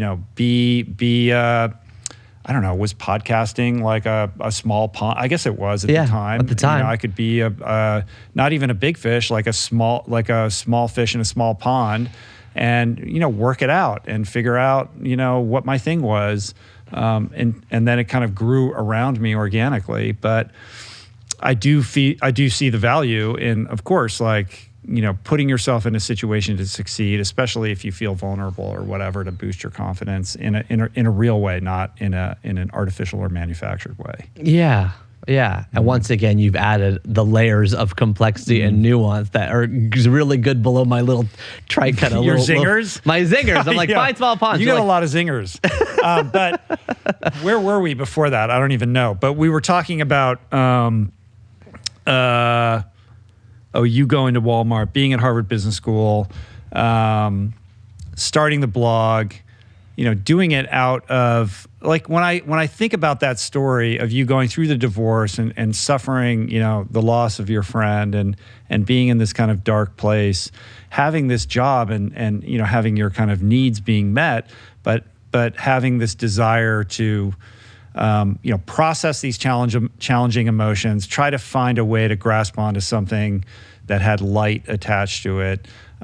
Starting a blog and committing to like, I'm going to put up a blog post every day about one awesome thing seems like it's like a practice. It's like I'm going to meditate every day, or I'm going to do this one thing that I have control over. I don't have control over how many people are going to read this thing, but I can control doing this one thing that actually, perhaps could lead me to processing all of this and helping me to feel better. Yeah. Yeah. And at the time, you think about it, it's 2008 here. Blogs were, that was the blog era. It was the blog era. But I did a couple things in the design of that website that maybe are hard to see from now. But at the time, they were unique. One was I did it as a countdown, not as a count up. So it was called 1,000 awesome things. But my first post, which was number 1,000. Braca flower, the strange mutant hybrid child of nature's ugliest vegetables. Then number 999. So I always had this like finite, slow building pressure towards an actual end date. So I had the end date when I started. So I started at June 20th, 2008. I knew the thing was going to end May 15th, 2012. I had that mathematically worked out because it added to me a little bit of forced positive pressure. And in the WordPress blogs at the time, you could, and I typed in how to start a blog into Google. I pressed I'm feeling lucky. WordPress was number one. So it was, I didn't know how to do it. It was just like, okay, I'll start that way. And, WordPress had a thing you could set a timer. So I set the timer for 12:01 a.m. every single day. So it was a forced little pressure cooker to be like, okay, one post. It could be a one-liner, or it could be, a 1,000-word essay about the joys of old, dangerous playground equipment, burning your legs in hot slides, falling into cigarette butts and milk thistles, like kids with casts. And I was like, I could go on a big, long rant, or I could give myself an excuse and just say, hey, a post could just be one line. And so, I starting that thing out. It was nobody was reading it. I always joke that my mom sent it to my dad, and the traffic doubled overnight. And eventually, this feeling. The moment of truth is when you get a comment from a stranger. The moment it's like you find out that like someone you don't know is reading this thing, and then it just got bigger and bigger. I was getting 5,000 hits a day, then 10,000 hits a day, then 20,000 hits a day, then 50,000 hits a day. Then I got the at the time a big deal. The International Academy of Digital Arts and Sciences had these awards at the time that were quite prominent called the Webby Awards. Now they're not. I don't know if they're really a thing anymore, but at the time, I got the award for best blog. I fly down to New York City. I'm walking the red carpet with like, there's selfies of me there with like Sarah Silverman, Martha Stewart, Jimmy Fallon, Seth Meyers. I go on stage. They have a 5-word maximum for speeches. All speeches have to be 5 words long. So when Stephen Colbert goes up for his Webby, he's like, me. And he walks off. It's like a 5-word speech limit. So I was like, short acceptance speeches are awesome. And I walk off. But I get this big trophy. I come back. 10 literary agents are waiting to turn my website into a book. Okay. And so then I signed on with one of these literary agents, Erin Malone, WME. She did Stuff White People Like, which at the time was the biggest like blog to book out there. And she took it to publishers, and she conducted, like at the time, like a bidding war, if you could believe it, for this guy's blog to turn into a book. And that turned into the Book of Awesome, which came out in 2010. And they printed 6,000 copies of it. No one was expecting. It's just the blog stapled together into a book. It's literally just the blog in a book. You could read the whole thing for free on the internet. They printed 6,000 copies, but there were a number of fortuitous, once again, looking backwards, things that fell into place. Like Heather Reisman, the CEO and founder of Indigo Books, which at the time had like 70% market share of books, again, made it a Heather's pick. And she typically picked like literary fiction. So it was very unusual. So now the book's at the front of all the tables. Then it tips into like the big media. And then I get invited to do a TED Talk. And then I'm invited on the Today Show and on the Early Show and all these. Well, they just create their own spiral. Right. Yeah, the energy just escalates. It's the snowball rolling downhill. Exactly. At that point, it's like, everybody wanted to feature a book that was about simple pleasures. And when you open the book and you cracked it open, the very first entry was flipping to the cold side of the pillow in the middle of the night. And I just wrote an essay about that. That's it. That's the whole thing. But it's kind of amazing, right? And like, how long was this thing on these bestseller lists? Like forever, right? It was years. It was hundreds of weeks. And you do this TED Talk that goes on to be like in the top 10 of all time of TEDx is like, I don't know, 3.5 million views or something like that. They had this thing on there, the 10 most inspiring TED Talks, and I was like number 9 or something like that on that list. But when I think about this, what is most meaningful to me is that when you started, you mentioned like you started in reverse order. So when you started the blog, the first entry was number 1,000. Yeah. It wasn't like number 1. Right. So what I infer from that is you just lower the stakes of the whole thing. Mm-hmm. There's no pressure. It's all I have to do is come up with the 1,000th kind of awesome thing. Like, so it doesn't even have to be that awesome. Just has to be kind of awesome, right? And when you lower the pressure, lower the stakes, deflate like all of that, like, you know, pressure that one can put on themselves when they're trying to create something, it gives you space and permission to just be free, right? Back to like freedom. A lot of your rules are about like, how do you create that place where you feel safe and free, right?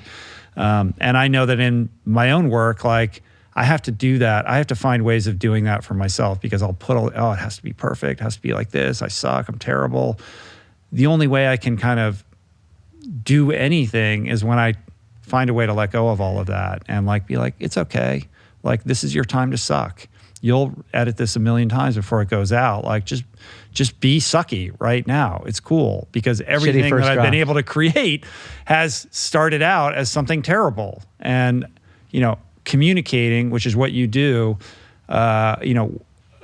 communicating to people in a way that allows them to feel empowered, that allows them to feel like they too, you know, can have the capacity to express themselves, you know, in their own version of your journey, I think is like a really beautiful thing. Thanks. Yeah. Yeah. It's been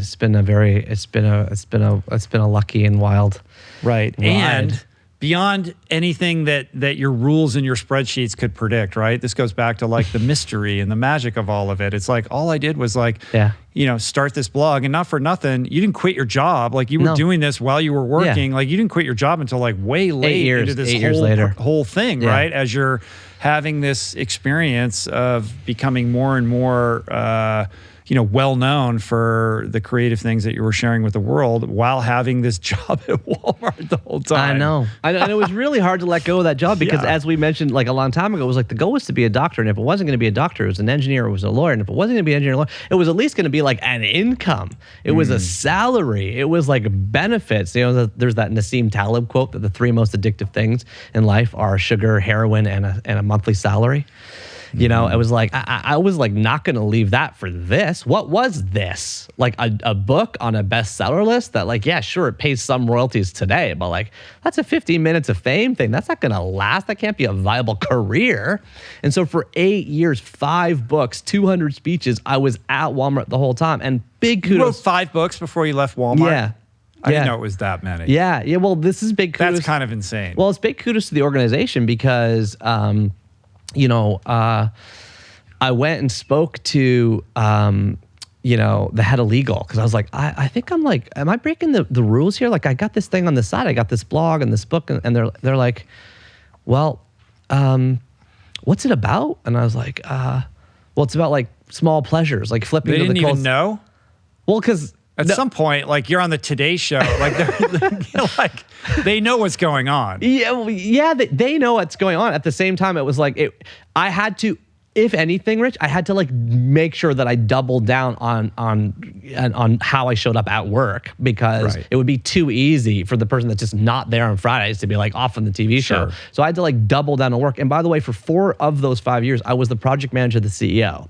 So for 4 of those 5 years, I got a development rotation where I was working for the CEO, and there was 2 different CEOs in that role, where I'm like writing CEO speeches, I'm like working on strategy presentations for the CEO. So I like also don't want to. This is also a hugely formative development role for me inside the organization to see how the leader of the world's largest company like works, how this office works. I'm doing that. It's also based on communication and you know meeting design and doing all that. So I don't also want to let go of this career. You know, I really liked it there, and they were really good to me, and I really enjoyed the company and the culture. I have only positive things to say, but it got to the point where after I crash landed downtown, I'm stark single. I'm basically like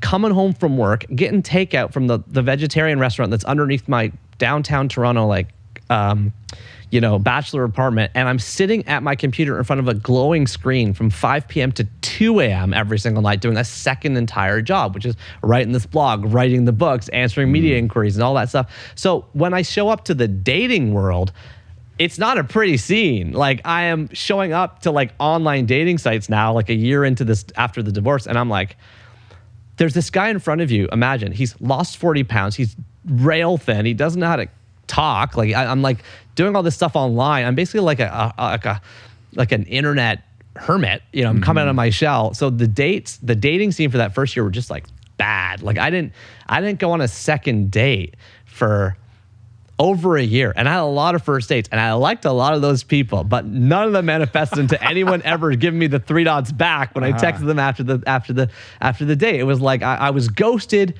weekly. Like it just never worked out. And then finally, 2 years after my divorce, I go on a date with a woman named Leslie. She's a teacher at the Toronto District School Board, and she's a kindergarten teacher.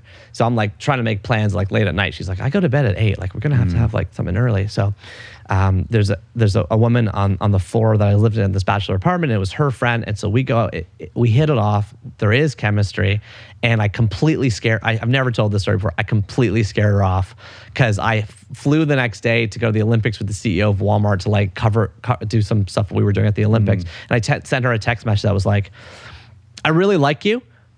I really think this could be a meaningful long-term relationship. I would like to date you as soon as I get back in a week. And she's like, I am not up for this guy's energy at all. Yeah, that has nothing to do with like, you being a hermit and writing on the internet and being too busy. That's just like poor social skills, dude. Thank you. Yeah. Like, well, it takes 6 months. But you're such a good talker, and you're so engaging and like charming and charismatic. It's hard for me to imagine such a like a horrific gaffe. Yeah, there's lots of horrific, but it takes 6 months. So we finally get to the second date, and then that we're still on that second date now, and now we've been together. How'd you talk her into a second date after that text? Like bi-weekly text messages for 6 months. Okay. Like is really chasing. Right. Well, that gets into a whole other tenet that is a big thing with you, which is like basically like swings at bat or like, our relationship to failure. We'll park that for now, though. Continue. Yeah. The pitcher with the most wins, Cy Young, has the most losses, Cy Young. Like this pitcher with the most strikeouts, Nolan Ryan, has the most walks, Nolan Ryan. So there is something to just the number of times you can take a swing. So Leslie and I, we hit it off on the second date, and our hearts connected. You'll be happy to hear.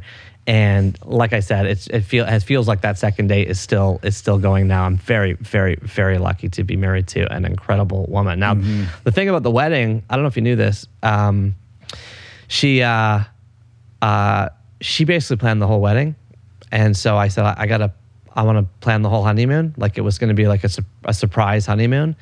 And she's like, I don't know if I trust you to plan an entire honeymoon, but she did. So imagine you're getting married and you don't know where you're going, how long you're going for, nothing. It's like, this is going to be the surprise the next day, but I wanted to really plan this honeymoon because she's basically planning the wedding. So we go to Southeast Asia. Neither of us have ever been before. Neither of us have been since, but it was like a dream destination. And we go through Southeast Asia. On the flight home, she's not feeling well, and we have a 6-hour layover in Kuala Lumpur. And in that airport, which is like lots of steamy noodles for sale, lots of flashing lights, she's feeling very sick. She's looking for a pharmacy. She's looking for a place to lie down. We find her a pharmacy. We find a place to lie down. We get on a 13-hour flight home to Toronto. On that airplane, she goes to the bathroom, comes back to our seats. We're like 30,000 feet above sea level, and she looks at me and she's like, I'm pregnant. She bought the pregnancy test from the pharmacy in the Kuala Lumpur airport pharmacy. She did the pregnancy test in the airplane bathroom at the front of the airplane above the clouds, and she tells me on the flight that she's pregnant. So we land home in Toronto, and it's like, our first child was born 9 months to the day after our wedding night. Wow. We got married July 12th. He's born April 12th. I spent those 9 months writing my fifth and final book while working at Walmart, which was The Happiness Equation, which I wrote as a 300-page letter to my unborn child on how to live a happy life.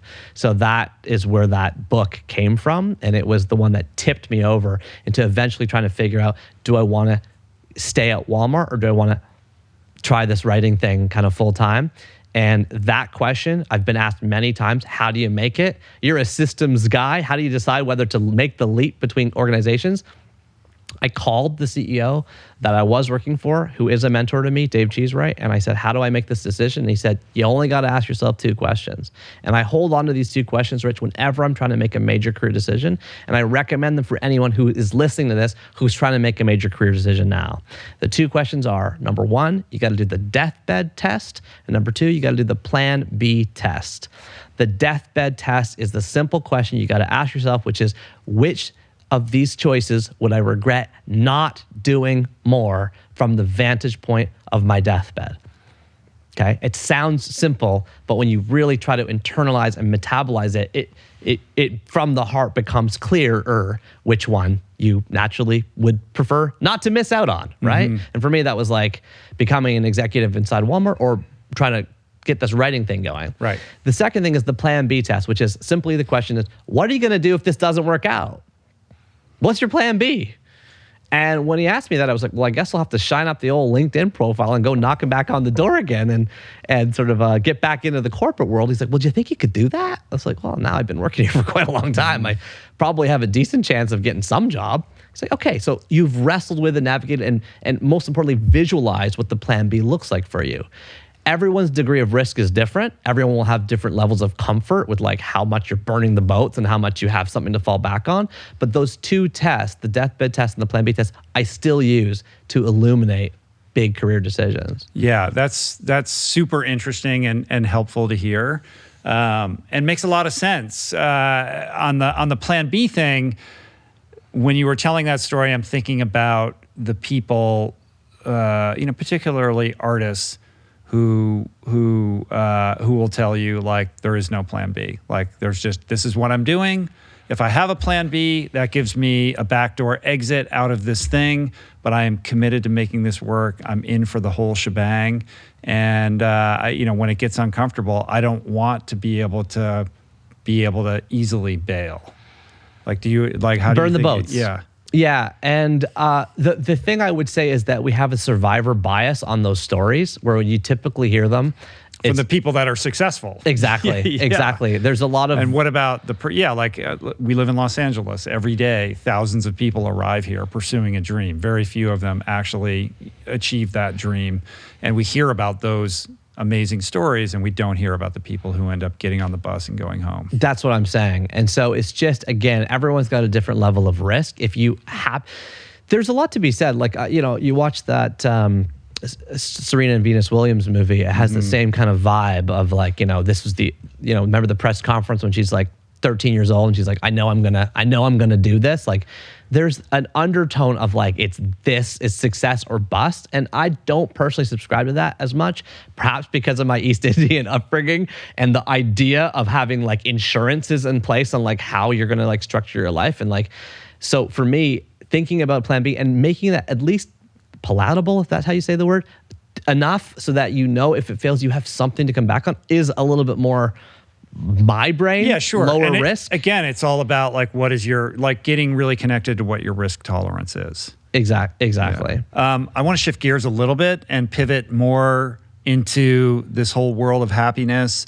A lot of conversation around happiness. How do we get it? How do we cultivate it? Where are we thinking about this correctly, incorrectly?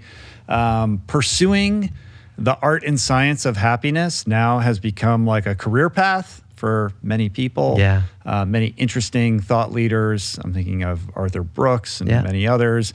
You're certainly one of those people. You wrote this amazing book, The Happiness Equation, and you have some interesting thoughts around how we think about practice and try to cultivate happiness into our lives. You're here in part in Los Angeles because you're going to go give a keynote at Expo West And I think that the nature of that keynote is around happiness, right? And like how we're thinking about it incorrectly. So I don't know, state your thesis around this. Like, where are we going wrong with our pursuit of happiness? Sure.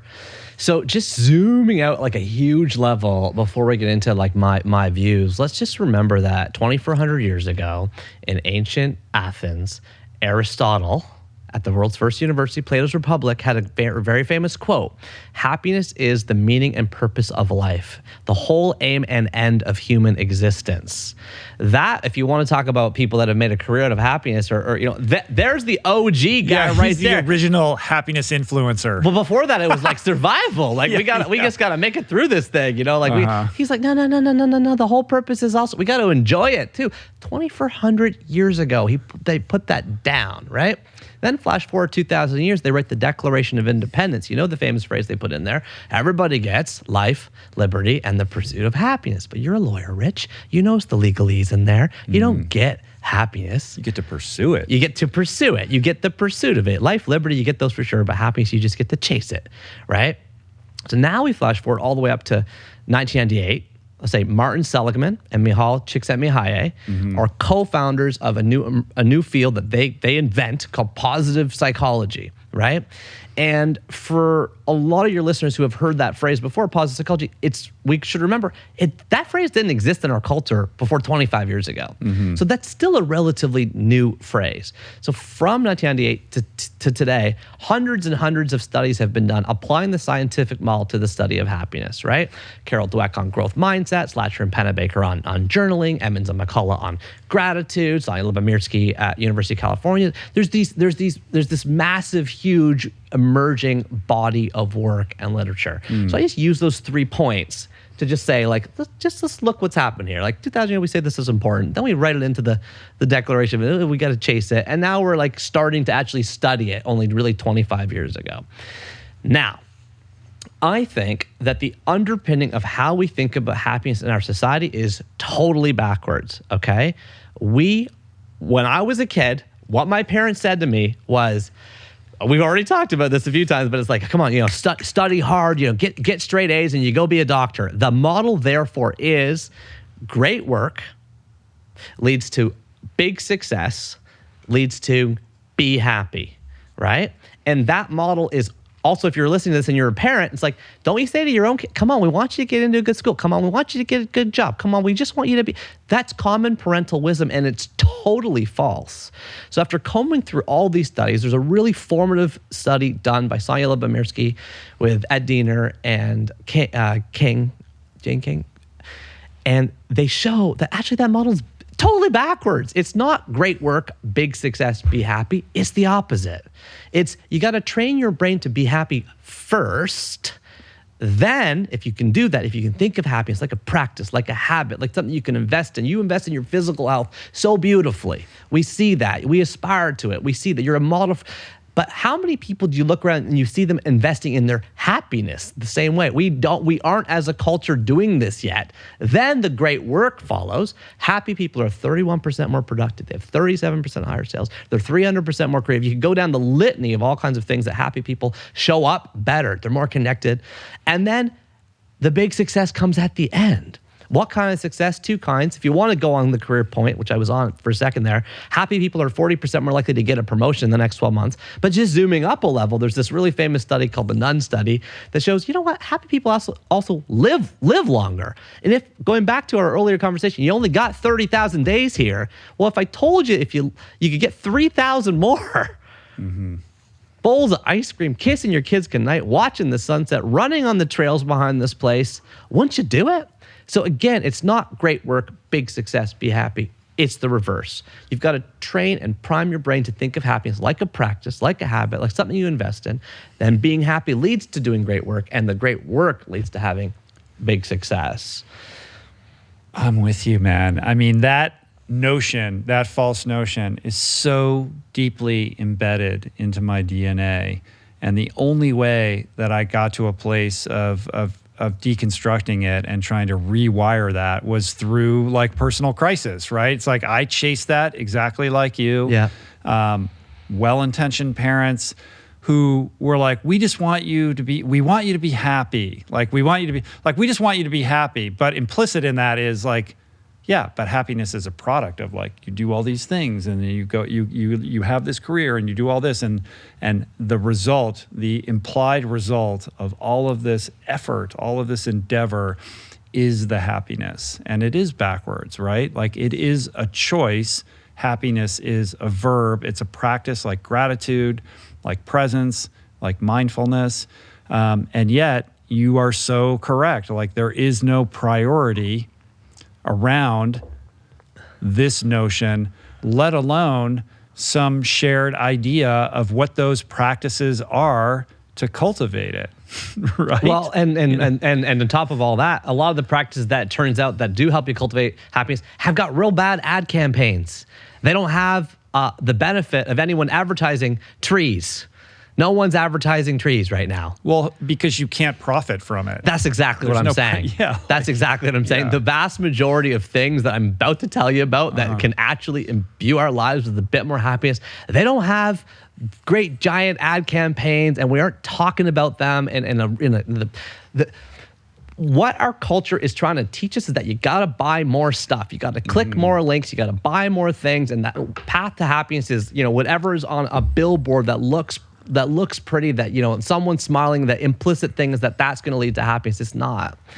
Well, and it's so powerful such that somebody could listen to you and say, Neil is spot on. I totally get that. He's 100% right. Money doesn't buy happiness. But then in the back of your mind, you're like, yeah, but I'm gonna get that job. Yeah. And then I'm gonna get that new condo. Yeah. And I can like upgrade my car lease. Sure. Then everything's gonna be good. Like somehow we still think that we are exceptions to that. Notion. And I say about money in particular, because people do ask me all the time, does money buy happiness? And I do say yes. And here's what I say about it. There's a really famous study done by Daniel Kahneman at the Woodward School in Princeton that shows that above a certain level of baseline income, at the time of the study it was done, it was like $75,000, which was, by the way, is way above, average household income. So it's a pretty high amount. Then your happiness diminishes after that. If you put it into today's money, it might be $90,000 or $100,000 or something like that. Meeting your needs and having some percentage of disposable income to pursue the things that make you happy. Exactly. Now, using the research that is many research studies that have been done since, I say money does buy happiness if you buy the 3 S's. Okay? The 3 S's are sweat, skill, and social. Okay? If you use your money to buy those 3 things, it actually buys happiness. So let me take you through each one. Sweat. I suck at baseball. I'm on a softball team. I'm running around. I'm not the kind of, I can't run like you, Rich. I'm not a runner. I'm not do an exercise that doesn't go, I can play sports. So buying this $200 ticket every summer to join the softball team is like a guaranteed Sunday night sweat that is really good for my happiness levels. Absolutely. I always feel great at the end of it. And there's a lot of research to support this. Then skill. We are learning animals. Where's this podcast classified? Is it education, self-help? Well, all the categories on Apple or whatever, they're all about self-help. We are learning animals. We crave learning. We want to learn. So if you can invest in a skill, okay, I think this is behind the whole like masterclass phenomenon. If you can invest in taking something you've never taken before, if you can take a painting class, if you could take a language course, if you could buy the experience of learning something new, that's also going to pay off in your happiness levels. And the third and final one is probably the biggest, which is social. So the 1938 Harvard Adult Development Study, longest running study on happiness over time, shows that community and connection is one of the biggest drivers of our happiness. If you take the formative 2006 book, Stumbling on Happiness by Daniel Gilbert at Harvard, he has a phrase in there that says, if I can know everything there was to know about you, your health, your gender, your income, your nationality, all of it would fall away in favor of the strength of your relationships with your friends and family. So what does spending money on social actually turn out to be? Well, it's like going out for dinner. It's going out for dinner. It's leaning into saying yes when the social opportunities that cost money are, encountered by you. And that adage, although I know it's simple, I know it's a zinger, but it adds up to a little model that I use when it comes to that specific kind of sub question we were just starting to explore on does money buy happiness? I think it does. If you buy sweat, skill, or social experiences. But those 3 S's don't necessarily have to be bought. They can be cultivated. They're not necessarily like financially, like things that cost money. Like you can cultivate community and friendships, outside of that on some level, and you can sweat without having to, pay a bunch of money. All of those things are available. The vast majority of things that lead to our happiness are free, to your point. I was just, just going down that path of money specifically, but like zooming up a level, look, you're a paragon of this, Rich, but like just getting outside and being in nature. And by the way, I'll just preface this point by saying we have the lowest ever levels of nature exposure in our children in history. According to the American Time Use Study, 7% of a kid's day right now is spent outside. 7%. Well, do the math. Multiply 7% by 7 days in the week. That's 49%. It takes a kid a whole week to get half a day outside now, right? So what's the solution? Michael Babick and a team of researchers have shown that even 3 30-minute exercise or outdoor windows a week ultimately results in higher happiness levels than people taking antidepressants or people doing both. They compared it to a subgroup doing both the walking and taking the antidepressants. So this I said trees have a bad ad campaign. It's like we're missing the amount that we really need to be outside. And one of the biggest ways I tell people to do this is if you have a meeting on your calendar with someone you know that you like already, that you trust already, whether it's your boss, whether it's your direct report, whether it's a weekly meeting that you always have, just say to the person, let's both do it outside. Let's just both do it outside. The average person walks 6 kilometers an hour. You move 1 hour meeting a week outside, you get 6K of walking. Move 2, you got 12. Move 3, you got 18. It's a simple way to just introduce a little bit more outdoor activity in your life. It doesn't cost you anything, and it has a huge positive disproportionate effect on your happiness. It's hard not to see the kind of tragic aspect of this because on some level, we're all victims of modern progress and technological evolution because it wasn't that many decades ago that society was constructed in such a way where it was conducive to these 3 S's. Just by living your life, you would be, kind of engaged with those in a very fundamental way without even trying. And now we have to, erect all of these systems and create boundaries and, set intentions just to do things that we're kind of naturally wired to do. I know. And short of the way that we've decided to live our lives, we would ordinarily. But, as a result of kind of urbanization, et cetera, which has been exacerbated by COVID and all of that, we're really separated from community. We're disconnected. We're living our lives more and more digitally. We're not going outdoors.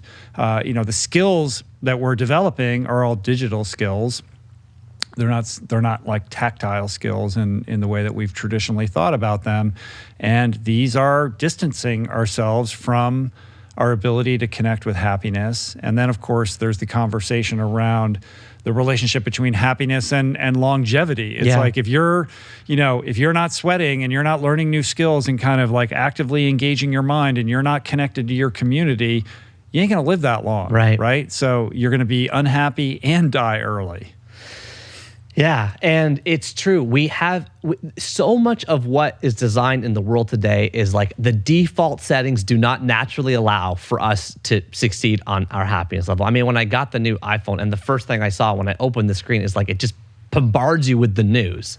I was like, oh my gosh, they set this thing up so that you now have to like figure out how to like edit the widget, delete them all. I have to clean up my dock. Otherwise it's full of all these notifications. I have to delete all social media. It's like you gotta work really hard to create a space where it allows happiness to kind of come into the picture. And that's just on one thing that we're talking about on exercise. Here's another one that I just want to give a little quick rant on here. It's reading fiction from a real book. We are losing, and I know you've had a great interview with Johan Hari on the show. As have you. You just had him on. I did. He just went up like this week on your show, Yeah, right? I just did. Yeah, he's I got into lovely. Chasing the Scream, and it was really wonderful. And we're losing our capacity to read. And it's horrifying what's happening. So 57% of Americans read 0 books last year. 0, not one. That's the first time it's been in the majority, okay? And why is this an issue? Well, according to the 2011 Annual Review of Psychology, only reading fiction opens up the mirror neurons in our brain responsible for empathy, compassion, and understanding. My job when I was at Walmart was to help grow leaders, managers to directors, directors to VPs, VPs to SVPs. You know what the number one gap was amongst all leaders at all levels? Like, what's the derailer? What's going to take you off course? EQ, empathy, compassion, understanding. Tony, you're awesome at your job. Tony, no one likes you in the meeting. Tony's not going to get promoted. And you can't ship that person off to empathy class. It doesn't exist. Reading, actually immersing your mind in another life is one of the very few ways that we can actually grow our empathy, our compassion, understanding. These are very incalculable skills that are important for a trust-based, cohesive society to exist, right? You have to. There's that George R.R. Martin quote, "A reader lives 1,000 lives before he dies. The man who never reads lives only one." And we're losing our capacity to engage with books. We're losing our ability to fall into other lives and less able to identify and relate to the people around us. Massive issue. So I am very bullish on books. You know this about me. Yeah. I am obsessed with reading books. I think it's very important, and we have books all over our house. We have books in every room of our house. We are trying to surround our children's lives with books. I think we're losing our capacity to read books, and it scares me so much so that I just yelled about it for a couple minutes. Yeah, and I'm sitting here feeling guilty. Like, I do read a lot, but all of my reading is nonfiction and is driven by guests that I host on the podcast. So that monopolizes all of my. I couldn't tell you the last time I read a fiction book. I see lots of movies. Maybe that serves some does, piece of that, but it's not the same thing. And I would say that, as a parent of older children, it's been like the 2 older boys, voracious readers, especially one, Trapper, just like incredible reader. The younger ones, it's hard, man. Yeah. You're competing against inputs that are so addictive, and you're trying to tell that child, like, hey, you should read a book. It's like they're looking at you like you're a Martian. Like, what are you talking about? I know. I loved your conversation with Casey Neistat, and he said, comparing TikTok to reading a book is like comparing, like, it's like eating like a kale sandwich. Or it's like, it's so difficult to try to wrestle with a book after being, Do you want to walk on hot coals or ride in a spaceship? That's what I'm saying. Yeah. It's very, very difficult. That doesn't mean it's impossible. And the way I encourage people to do it or to get back into it is I say, first off, we got to start with moving the cell phones out of the bedroom. We have to start with that. Right now, if I go in front of an audience and I say, put your hand up, if you sleep within 5 feet of your cell phone, guess what? 99% of hands are up in the air, okay? And then I say, what'd you do before bed? People are like, well, I check my cell phone. I got to see if my boss texted me. I got to check the markets. I got to see what's going on Twitter. Somebody comment on my Instagram post. What'd you do when you woke up in the morning? It's back to 2-minute mornings again. I check my cell phone. It's the first thing. It's the first thing we do. It's the last thing we do. We're sleeping beside the thing, and it's the first thing we do. I say, listen, everybody, stop. If you drank a bottle of wine before bed every night, slept within 5 feet of a bottle of wine, and drank a bottle of wine when you woke up every morning, we'd have no problem calling you an alcoholic. We are phoneaholics now. And when everyone has an addiction, it looks like no one has this addiction. It is a problem. It's a huge problem. And we got to get the phones out of the bedroom. You know what the number one excuse is I hear when people say that? They say, oh, well, it's my alarm clock. Go to Walmart. It's $10. You can't, buy an alarm clock is permission to get the phone out of the bedroom. Oh, well, I'm very, very important. I get lots of calls at night. No, you don't. You really don't. Yeah. And if you think you do, get a landline and give it to the 3 people that you think might call you. And guess what? The permission of thinking, oh, my mom, my sick sister, and my boss, they could call me. That gives you permission to get the phone out of the bedroom. Why is that important? Because when you have the phone out of the bedroom, Rich, you make space in the morning to do 2-minute mornings, and you make space before you go to bed to read. And this is what I say to people: 2 pages of fiction before bed. I say 2 specifically. I don't say read a book. I don't say read 20 pages. I don't say read 20 minutes. I used to say read 20 minutes and no one did it. Now I've got a new thing and it's really working. Read 2 pages of fiction before bed as the last thing you do. And you know what? Animal Farm is 96 pages. So, you know, in a couple months, you're ahead of the whole world because 57% of people are reading nothing. So just getting back into the idea of reading a couple pages before bed at the end of the night is a way to start back on the trail. And I think we can do it. I know that we know how good it feels. How good does it feel when you finish a piece of fiction? Well, it feels good. And also for people that struggle with sleep or insomnia, pick up a book and like start reading a book before you go to bed. Yeah. You're out. Exactly. No, like you will like fall asleep. And then beyond that, I saw sorry to interrupt, but I saw this like really funny, it was like a post on Instagram or Twitter. But it was like, oh yeah, people, you know, talk shit about reading books. But if you think about it, you're literally like taking a tree and then, you know, like, and then staring at pieces of a tree and hallucinating. Is there anything crazier than that shit? Exactly.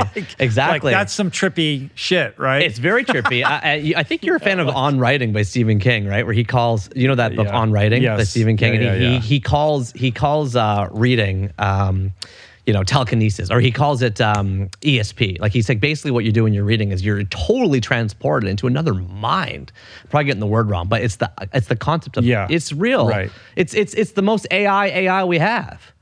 You know, you're engaging an aspect of your brain to, you know, like connect with imagination in a way that like watching a movie or a TV show is it's not just us saying it here. They've done MRI scans at Emory University, even the morning after people read literary fiction. And guess what? More of their brain is opened up and being used. Even the smell centers, even the language centers. If you read the word soap and you read the word leather and you read the word cinnamon, your smell centers are opening up. And when you watch the movie, I'm not crapping on movies here, but you're not, you know, someone else is the director. You watch Big Little Lies, they chose the actresses. They want Reese Witherspoon to wear this. They want Nicole Kim to wear that. They choose this nice fancy bathroom. This is the way, this is the music gonna roll. They're the directors. Mm-hmm. When you read the book, you have to use more of your brain, and it feels good to use it. It feels so good. It really does. It makes you happier. It really does. There's a famous article in the New Yorker called "Does Reading Make You Happier?" Guess what? The answer is yes. I'm thinking like, this is going to make for a really good reel on Instagram, like what you just said, the case for reading books. Another, you know, tenet in your happiness equation is this idea that nobody should retire. And so you have these interesting ideas around the nature of retirement and how this idea of retirement like became a thing. Yeah. This is, remember I said that the dollar, you know, comparing salaries on dollar per hour was like one of my most controversial. Mm-hmm. The Never Retire is probably the most controversial chapter I've written in any of my books. And so basically, here's the deal. In 1889, in Germany, Chancellor Otto von Bismarck, coolest head of state name of all time, Chancellor Otto von Bismarck, he had a problem. You know what his problem was, Rich? He had youth unemployment in like the 20s and 30s percentage. And so he decreed from the state that anybody 65 and older could make a claim to the state and get a little bit of money to bridge them from age 65 to death. This is where the concept of retirement was invented, okay? Late 1800s in Germany. Why is it notable? A couple things. Average lifespan was 67. So the guy's only providing a little bridge to 2 years, really. They didn't invent penicillin for 40 more years, okay? So like we weren't living nearly as long. But what happened was we ended up using this number 65 across the Western world as like, oh, let's just copy that. If you look at the UK, the US Social Security Act, the Canadian Act, 65 became this arbitrary retirement age.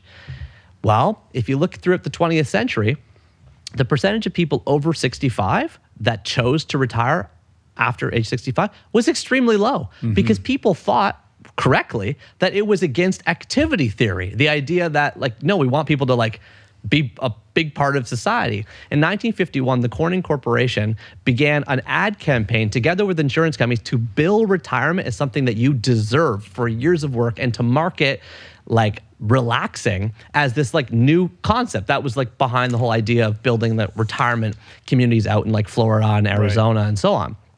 The percentage of people that chose kind of living a life of pleasure after 65 from that point onwards skyrocketed through the decades to the point where now we've got lifespans that are way longer.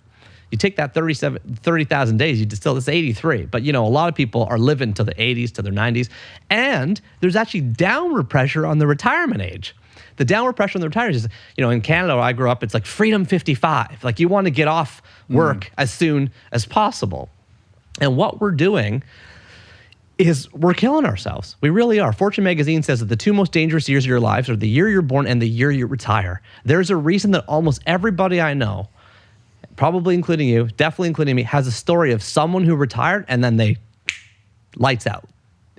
My guidance counselor in high school was forced out of work at age 65 because that was the mandatory retirement, and he had a heart attack and he died the next week. And a lot of people have stories like that. So I say it's not that we want to retire. You don't want to do nothing. What we want to do is find something we love. And so what I actually say to people is, okay, you're looking for the 4 S's. That's what you're looking for. I know that these are different than the 3 S's I just talked about on money. They are social, okay, that's the overlapping one, structure, stimulation, and story. It doesn't matter if you get paid. I didn't say one of those S's is salary. What I'm saying is that what we're looking for in life is something that gives us the social connection of being part of a community or a group, right? The structure of getting out of bed in the morning and having an ikigai, okay? Ikigai, that word. You've had Dan Buettner on a number of times from the Blue Zones. Yeah. Okinawan word. They don't have a word for retirement in the language there. They have a word called ikigai, I-K-I-G-A-I, which means the reason you get out of bed in the morning. Structure, stimulation. We've already talked about it. We're learning animals. We want to be learning something new every day. And story, the ability to be part of something bigger than yourself. Okay? These are 4 natural cravings we have. So let's not assess our desire to retire by a certain age and do quote unquote nothing, to pursue a life of leisure for what it's going to be like an interminable set of decades. Right. We can't afford it. The average, we're way underwater on the financial side of this thing. We can't afford to help to pay for it to be happening in the state. There's all kinds of countries around the world that are like not going to be able to pay for the people that are about to retire from the number of people that are below them. You know what I mean? The demographic curves don't work very well. And it's a new concept that was just invented over 100 years ago in the Western world. Like, it doesn't exist in a lot of places. So I say retirement is a bunk concept. We should not desire to retire. Instead, we should crave the 4 S's and we should seek those to the end of our days. And seek those through some kind of profession that will compensate us for pursuing them. Like, I'm trying to parse that notion, which I agree with this notion of, pursue what you love, and then I'm also thinking in the back of my mind, like, is retirement even a thing anymore? Like, millennials don't think of it. Like retirement is relic of like our parents' generation on some level. Like, it was all about like, you get the job, you work there for 30 years or whatever, and then you get your retirement. But we're in this kind of digital nomad, dispersed workplace kind of economy now, right, where it's more project-based and there isn't a transactional cost from kind of switching jobs like there used to be, right? Like, it's very different. So I think how we're thinking about retirement is different and perhaps healthier, and we're younger yet, so we're not even, these people are not even at the age where that becomes, tested. But I agree with you, like, this idea, like, you've worked the job forever and now you're going to buy a boat and go fishing. Like, like, we have enough evidence to suggest that that's not the recipe for happiness. Well, you do, and you're on board, but it's still.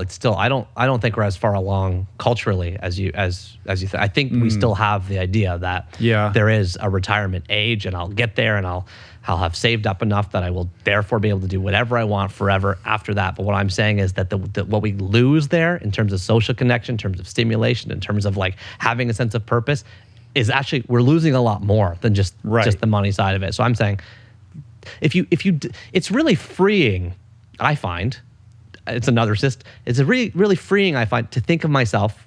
I'm 43. I'm never going to retire. I find that quite liberating, actually. But you don't work for Walmart anymore, and you're a writer, and you're kind of, you're dictating the course of your career in a similar way that I am. And these are very privileged positions. Like there's a lot of people who are in, kind of gigs where they don't have that kind of agency and autonomy. And perhaps their pension or 401k or whatever it isn't even going to be adequate to kind of create that retirement experience that, was something that was achievable 30, 40, 50 years ago. The economy has changed as well. Yeah, I'm not saying finish 30 years in the meatpacking plant and punch in for 30 more. Right.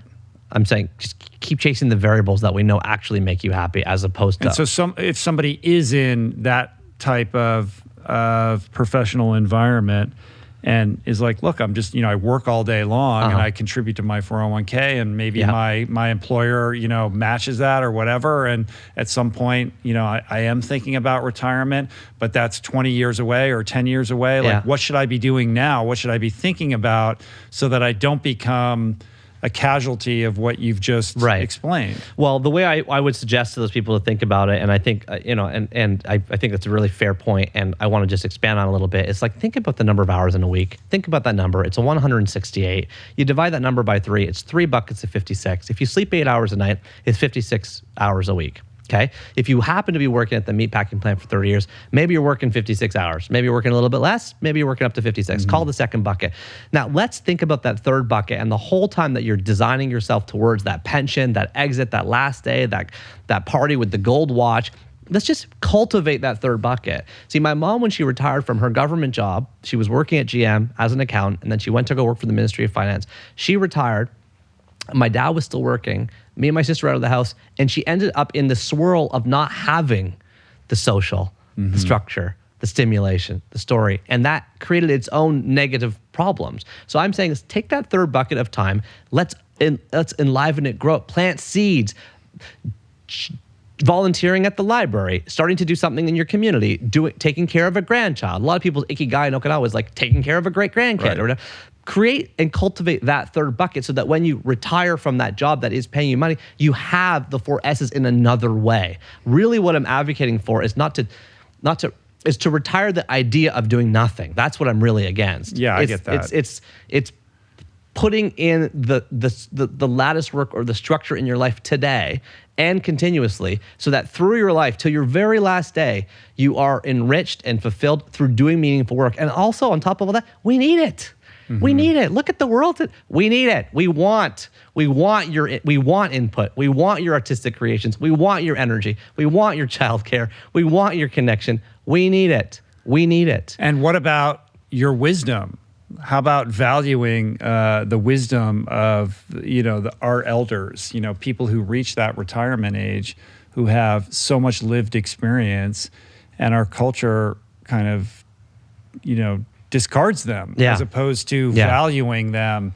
I think as a society, we need to find better ways of creating situations in which people who are on that cusp of retirement can plug into meaningful ways of contributing back what they've learned for the younger generations. 100%. You mentioned Arthur Brooks earlier. I love his concept in his book, From Strength to Strength, of going from dynamic intelligence to crystallized intelligence, and the idea of learning and leaning into roles where mastery and wisdom can be communicated. I will say, when I started at Walmart, there was a lot of people with badges that they turned gold in color. They were like, the 30-year badge, the 40-year badge, even sometimes a 50-year badge. It tells you a lot about the culture of an organization on how they value their most senior employees. As I continued over the 10 years that I worked there, they started to prioritize the simpler and easier metrics, the metrics like productivity, right? And those metrics tend to lend themselves towards younger workers. I love it when I walk through a Costco and the badges now say, since. and the date is the year that they started. And you walk through a Costco and it's like, since 1997, since 1994, since 2001. This is an organization that values and prioritizes education and wisdom to the point where they're bragging about it on their badge, because they know that there's an incalculable amount of human knowledge and wisdom that can be passed and traded, that isn't just measured in like the number of widgets you can push through the machine per hour. It is measured in the idea that you know what to do, not how to do it faster. And I completely agree with you about the fact that we are generally in society discounting wisdom and intelligence, especially amongst older people. It's a huge issue. Massive issue. And so for anyone listening to this as part of an organization, figure out how you value, prioritize, and broadcast experience internally, and do so in a healthy way. There's not enough organizations that are truly valuing mentorship at that level. Yeah, I agree.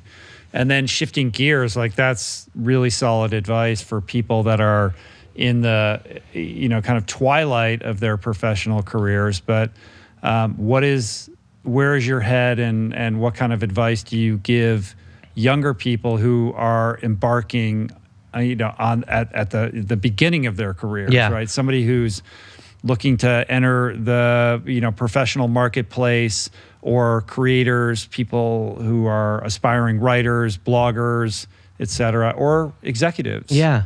You used a phrase maybe 10 or 15 minutes ago, Rich, that was, I thought, interesting, where you said, do what you love. I just heard that phrase come out 10 or 15 minutes ago. And that phrase, do what you love, is probably the most common phrase, I would argue, in commencement speeches, right? To pursue your passion, to do what you love. And I think that phrase in commencement speeches is totally wrong. I think the phrase should actually be extended to, do you love it so much you can take the pain and the punishment too?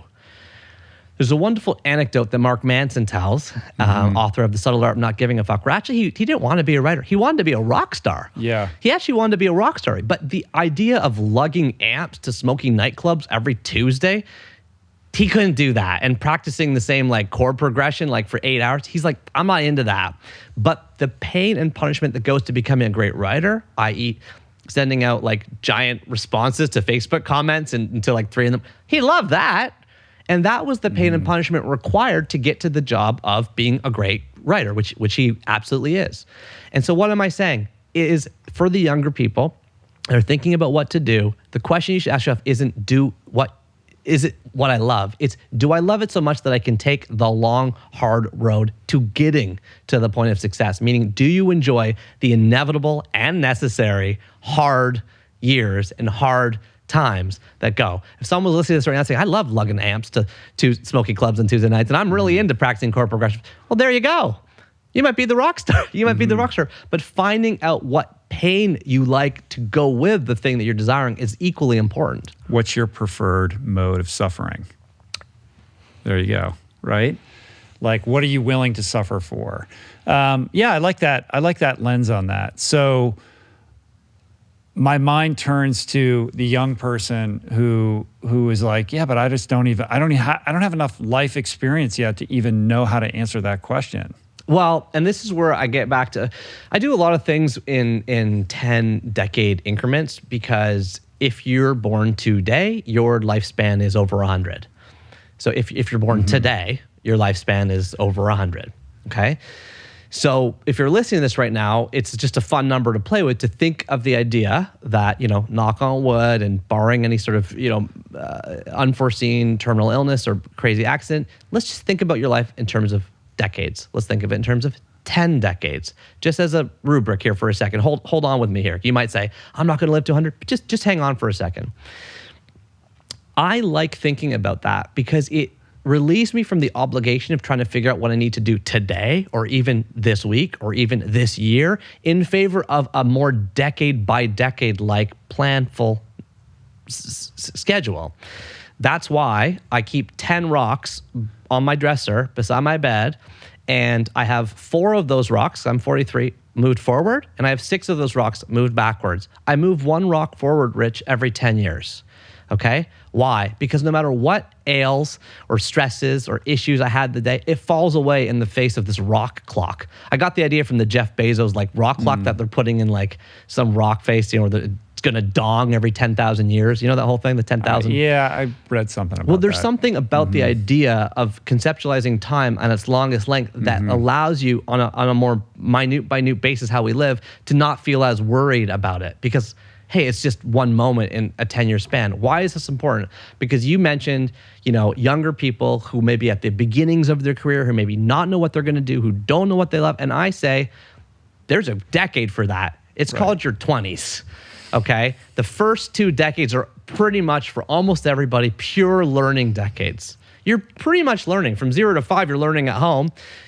Got to flush the toilet, look before across the street, how to pull up your pants. Then from 5 into, how long can you stay? You're in the industrial designed educational system, adding in your own creations on top of it, but you're learning. And I will say, yes, a lot of the sort of natural tendencies of humans are delayed. So like people are getting married later, they're having kids later, et cetera. But eventually, if that continues to happen for this population in the face of AI and everything else, it's probably going to happen in your 30s and beyond. Okay? So then you got one beautiful, juicy, ripe, perfect decade in the middle of your 20s, that third rock, where it is truly, I believe, about experimentation. It's about trying the Quiznos sub shop that makes no money. It's about going down to New York and living in a bomber's apartment and taking an F train in a different city. And I'm not saying I did that with the foresight that I now am describing it with. I'm just saying, looking back, well, what a great way to spend the decade, trying a whole bunch of different things, trying a job in an office, trying relationships, trying on different identities, trying different communities, trying different cultures, trying different countries that you might want to live in. Your 20s are a decade to play with all the malleable structure in your life, and the byproduct of that is massive amounts of learning. Massive amounts of learning. You've had David Epstein on talking about range. You've had Andrew Huberman on talking about his, remarkable path to becoming where he is now at Huberman Lab. Guess what they have in common? Wild and totally unpredictable paths that ultimately result in a gelling of life's wisdom and learnings that form a person's identity and help them figure out what they want to do. And that decade is specifically your 20s. It's like beautiful. I love it. You're speaking my love language. Your 20s are for experimentation. It's interesting because when you are in that age group, you think everything is so mission critical. And so it's hard to inhabit that sensibility that this is the time for trying a million different things and not really worrying about it. But it is that decade where you don't have a lot of responsibilities. You don't have kids. You're probably not married. Live lean, and whatever kind of, way that you're making money, try to spend it on experiences and broadening yourself and lower the bar and try all different kinds of things, because this is the years where you're figuring it out, right? And you should embrace that. So I had Rainn Wilson on the podcast. Yeah. And he went on a jaunt about your 20s, and we made a reel out of that. And that is the most viral thing that we've ever shared. I don't know how many millions of people watched that, and it was controversial too. And the people who don't like it tend to be the people in their 20s who are you don't understand. Yeah, I have it harder than you might imagine. Yeah. And I'm sympathetic to that, but also that is proving my point that when you are in your 20s, sometimes you can't see that for what it's worth. It's not until you're older and you reflect back and you're oh yeah, your 20s. That's when you're supposed to do all this stuff and not worry about it. Yeah, and if you're listening to this and you're thinking, well, you don't understand, I'm under a mountain of law school debt and I really have to, I get that. It. And things will become more difficult when and if you have a mortgage and children and things that are implanted into it'll become a little bit more challenging. And you will have robbed yourself of the opportunity to go on that exploration to really figure out what it is that you want to do and be, and you're just delaying the existential crisis that will visit you, when you're 39, if you're like me, right? Or whenever it is.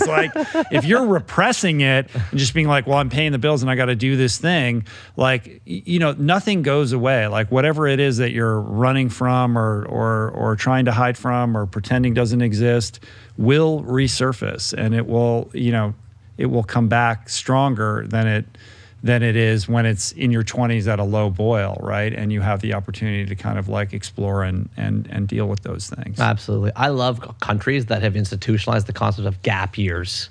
Right. You know, we don't have that really in Canada. I don't think in the US. Definitely not in Definitely the US. not, right? But when you hear about Australians and Brits and they're not on the in a gap rush. year, Yeah. that's a great structural, you know, it's aligned with what we're saying from a structural level. So, well, the real insanity is that we're supposed to know when we're 18 years old what we want to do with our lives. Exactly. Like, I don't know who came up with that. You're talking about Bismarck and like coming up with a retirement age. Yeah. But who decided that, you know, between 18 and 21, you got to sort it out and know exactly who you want to be, you know, in a professional capacity in the world? Like, that's just completely insane. I know, and unfortunately, and the pressure on young people. I know. How and old when are they your- don't know, yeah, they feel yeah. bad about themselves. Like, it's just, this is like really pernicious. I know, and it's getting worse because there's the quote unquote death of liberal arts education, right? Like there's the increased pressure to specialize so that you can produce and have an income at a younger and younger age to sort of pay for the lifestyle that we think we all need. It's rough, man. All right, I want to switch gears a little bit and talk about balance. Like when I think about you and your life, like you have 4 young boys. Yeah. But you've written all these books and you travel and you speak. You're incredibly productive. You're able to, you know, be a good dad and be a present partner to your wife, and everything seems to be like in check, right? So when it's not as simple as that. I'm sure but on a day-to-day basis it's not. Like I'm projecting, of course. But how do you think about like balance? Live a balanced life. Everything should be in balance. And how do you practice this notion? How do you challenge traditional notions around like living a balanced life? Like, talk about that a little bit. Sure. 3 things I'll say. Leslie and I took a marriage course before we got married, okay? We had a non-denominational ceremony, and the woman who married us said, I would just like to practice my new course with you. I usually am going to charge $500, but would you mind just meeting with me for 8 Saturdays in a row? And I'm going to take you through this like curriculum that I've developed on like practicing for marriage. And one of the exercises that she gave us, which I recommend people do before they're married, is, and there's a lot of good things that came out of this little course that I still think about today. One of them was, she said, once we got through the conversation of whether we wanted to have children, okay, that was an important part of the pre-marriage course because that was not to be determined after the marriage, but before. She then said, write down on a piece of paper the percentage of the child care that you believe you will do. And then on the count of 3, flip over your papers. And when we flipped over the papers, I had written down 25% and Leslie had written down 75%. Okay, so I will say, it's going to get me in trouble. It's just because, let's just be really clear that a big part of all the stuff you're talking about is I'm doing about 25% of the parenting. That's because Leslie is the one on call with all the kids during the day, especially as we've had babies at home pretty much the whole time. And in the evenings, she'll pick them up from school. I will re-enter the fray around 4 p.m. every single day, and then we're tag teaming it together from then until bedtime. But make no mistake, who's picking out whether someone needs shoes, figuring out the lunches, like figuring out she's doing 75%. So that's one thing I'll say on balance, is that you have to decide up front how that is going to work for you. And every single couple or every single person who's listening will have a different way of doing it. You know, Leslie and I have friends where like, the woman says, I'm good with my husband just doing the 3 Gs, garage, garbage, and garden, or whatever it was. Like everyone's gonna have their own model, but just figure out that model is for you before, okay? Then on balance in particular, I've got 2 things to share. Number 1 is I have a dashboard that I draw for myself on the last day of every single month. I draw it on a piece of paper. Nobody else sees it except for me.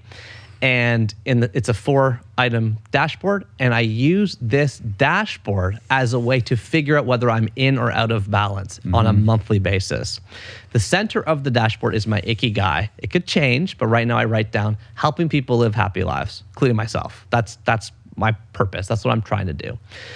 Then there's 4 quadrants. The bottom 2 quadrants are how I do it, and the top 2 are what I do. So think of 4 quadrants. The top left quadrant is called strong core. Everybody's will be different. For mine, it's writing 1 article, writing 1 chapter, giving 3 speeches, or whatever it is, a month. And those things could be colored in, Rich, green, yellow, or red. Okay? Then the top right is fastest learning. I want to read 8 books per month. I want to have 1 unique experience. I want to conduct 2 podcast interviews.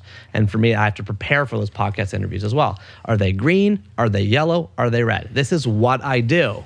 Strong core, fastest learning. Below that is how I do it. There is what I call best family and best self. Best family is 4 or more family days per month. Right? These are the things we've talked about before. 4 or more families a month, 4 or more date nights per month. This is really important in our system. If Leslie and I aren't connected, when we miss the date nights, there's fracturing. We're starting to get chirpy at each other. We haven't had time to connect the 2 of us, right? And there is a 3rd one that I forget, but I color them in yellow, green, or red. Bottom right is best self. Number of workouts, number of meditations, number of runs or whatever. I put in the things that I think will kind of infuse myself. Again, yellow, red, or green. By coloring in this dashboard at the end of my month, I find balance because inevitably on every single month, there's a bunch of red somewhere. Sometimes the red is on personal. I've gone flying around and I've done all the productive stuff on my work and that's all green and I've read a lot of books, but I've missed some family dinners and I haven't been doing my workouts and there's some red at the bottom. That helps me guide the next month to find balance. Now I will invest in the bottom a bit more. I'm back on track with my, they're all systems, but they're just helpful guidelines. Now I'm all green at the bottom. Well, I haven't been writing a chapter on my next book. That's kind of falling off to yellow, or maybe that falls off to red. So again, this tool helps me find balance because what I'm doing is I'm drawing it just for myself. It's just a dashboard. I can send you a picture of it or show it to you after. Yeah, I'm trying to imagine it, but basically what I gather from this is it's really an exercise in getting honest with yourself. That's it. And objective about what your kind of intention is versus the reality of what you actually did, right? So you're very clear, I said I was going to do all these things, I fell short here and here, and it helps you plan for the next quadrant or period or whatever so that you can kind of course correct or wherever that pendulum is a little bit off in any of those quadrants that are important to you, you can kind of think about and plan to do better next time. Right? And I will never draw a dashboard, probably. That's fine. Yeah. That's fine. Yeah. But you have your own systems, and we talked about in terms of what you eat. We talked about in terms of drinking. We talked about we know about your fitness and your exercise. So you're doing a lot of things like this already baked in. But I need help, and so the dashboard helps illuminate for me how in or out of balance I am. And it also is interesting because before I had this 4 speeches per month or whatever, it was some months I'd have 8. And I'd be like, wow, 8 speeches. Wow, this is so many. This is so great. But then it was so obvious that all kinds of stuff falls off. And so the dashboard is meant to be like the dashboard of a car. Right. It helps you steer. Yeah, which gauges are in the red. Yeah. Exactly. Yeah. That was, with the speeches thing, it's similar to what Mel shared, when she was just, in such high demand and they were paying her so much, she couldn't say no. And she was just on the road all the time and just crushing it. Yeah. But then all these other areas of her life were starting to, fall apart because she was never home. And she had to really kind of reconfigure everything and figure out a new way of kind of pursuing her business in order to maintain her marriage and her relationship with her kids and everything. Absolutely. In terms of your relationships, also at home, Leslie and I do a quarterly meeting. So I know it sounds like a lot. Do. No, but if you plan, do you publish a quarterly report also, and do you have a deck that you share in advance with each other? I actually stole this idea from Professor David Ulrich at the University of Michigan because what he does, he told me that he meets with his wife once a quarter outside of the home. He said it must be outside of the home, cannot be inside the home. This is an important point. It has to be in neutral territory because there's no one's going to yell or scream at a restaurant. Okay, so you start off with place. You start off with a public place. Right. This is like tradecraft. It's exactly, and then you have 4 headlines. I think he said the 4 for him were money, sex, work, and family. And each person goes down the 4 items and says, so on money, how are you feeling about money with us? Are you feeling like we're good? Do you want to revisit any aspect of how we're thinking about money? Let's go through them each one by one. And you meet on a quarterly basis. Oftentimes it helps prevent fights or arguments in the 3 months up to it, because Leslie and I will say to each other, let's add that one to our quarterly meeting. So keep a note, add the quarterly meeting, and then we'll have a topic discussed. And then it takes it out of the situations where we're probably going to have a fight, where we're both tired, we're both sleepless, it's right at the end of the night, and if we bring it up then, it's not going to get resolved, and it's going to be messy and it's going to be ugly. So we just, the quarterly meeting also acts as a bit of a venting system. And a prophylactic, right? Because you're kind of like airing it out before it becomes so acute that there's an outburst and a fight. Wow. And a misunderstanding, right? Wow. Yeah. But meanwhile, you say you'll never do it. Yeah, I just can't imagine. Like, I just. But can't, you have your wife on your podcast all the time, so you guys are you're having a different type of processing. Like, what's hilarious, Neil, is that like in our relationship, I'm like much more the systems guy than she is, and like I'm compared to you, like there's no system, right? So Julie is just. She's surfing the waves of the, it's like, it doesn't like, and she's an amazing entrepreneur and like so talented, and she gets so much done, and she's so good at so many things. And I'm like, I have to do one thing at a time, and I have to be like all organized and kind of planning around stuff. It works. We've been together forever, and like we're very different people, but there's something about like the differential in our energies and approaches that complements each other. But I do have a hard time imagining us sitting down and having a quarterly meeting. I mean, she will be like, we need to talk, like, let's sit down, like we have to go over this stuff. Like, she's pretty good about that. But you do have the podcast. It's just not as like scheduled, and we have a podcast. I've listened to your podcast episodes with Julie. I know Julie. I love Julie. And like you are processing things in a different way. It happens to be public. But like those are quite rare. We have our private meetings too, of course. Yeah. But I mean, I think the point being like, find what works for you as a couple, as partners. Communication is key. What that looks like for you, it's very structured. For other people, it might be, less so, but prioritizing communication around those important things like finances, sex, et cetera, child rearing, family, career, and families, like all those things. time with both extended families is always, on the same page on those things, or you're going to have problems. And if you're just kind of like whatever about it, like you're on a crash course with, something's going to happen. It takes a lot of work too. When I say like weekly date night too, it's like, that sounds like a luxury. Actually, it's a critically important cog, because again, when you miss it a week or two in a row, then your nosing tensions start coming up. Right. You forget that who you were as a couple before you had kids. Yeah. And that is an identity that you don't want to lose, since the kids are going to leave. Yeah. And I will say also on these models and this idea of balance, one thing that I do think about is, I think there's I don't think of it in a stressful way, but I think a timer starts ticking from the moment you have your last child from that point to when your first child leaves the house.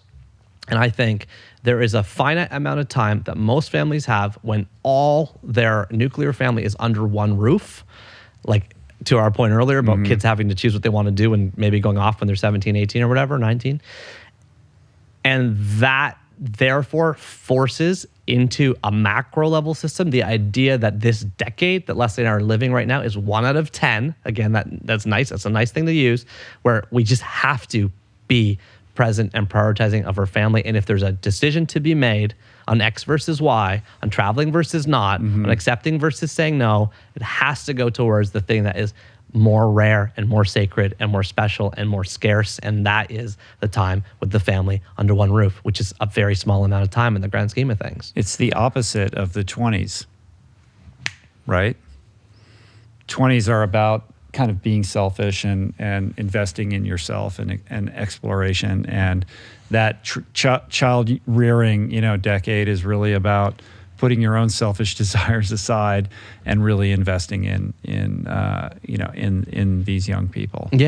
And what you will gain from doing that, I don't yet know, right? But I expect it to be a fuller, richer, wiser, more informed worldview that enables, again, a wonderful set of decades after that, too. Yeah. Well, as somebody who's further down the line, I will tell you that it's not going to pan out the way you've imagined it, and there will be lots of, landmines and pitfalls along the way. And that's a nice macro level point about every single thing I've talked about from a systems perspective. These are helpful aids. They're not impermeable tools. Like, they're meant to enable, not force. Yeah. I mean, I think for me, what I get from what you're saying is a healthy relationship with control. Like, if you're setting up these rules because you're trying to control your environment and the people around you and the trajectory of your career,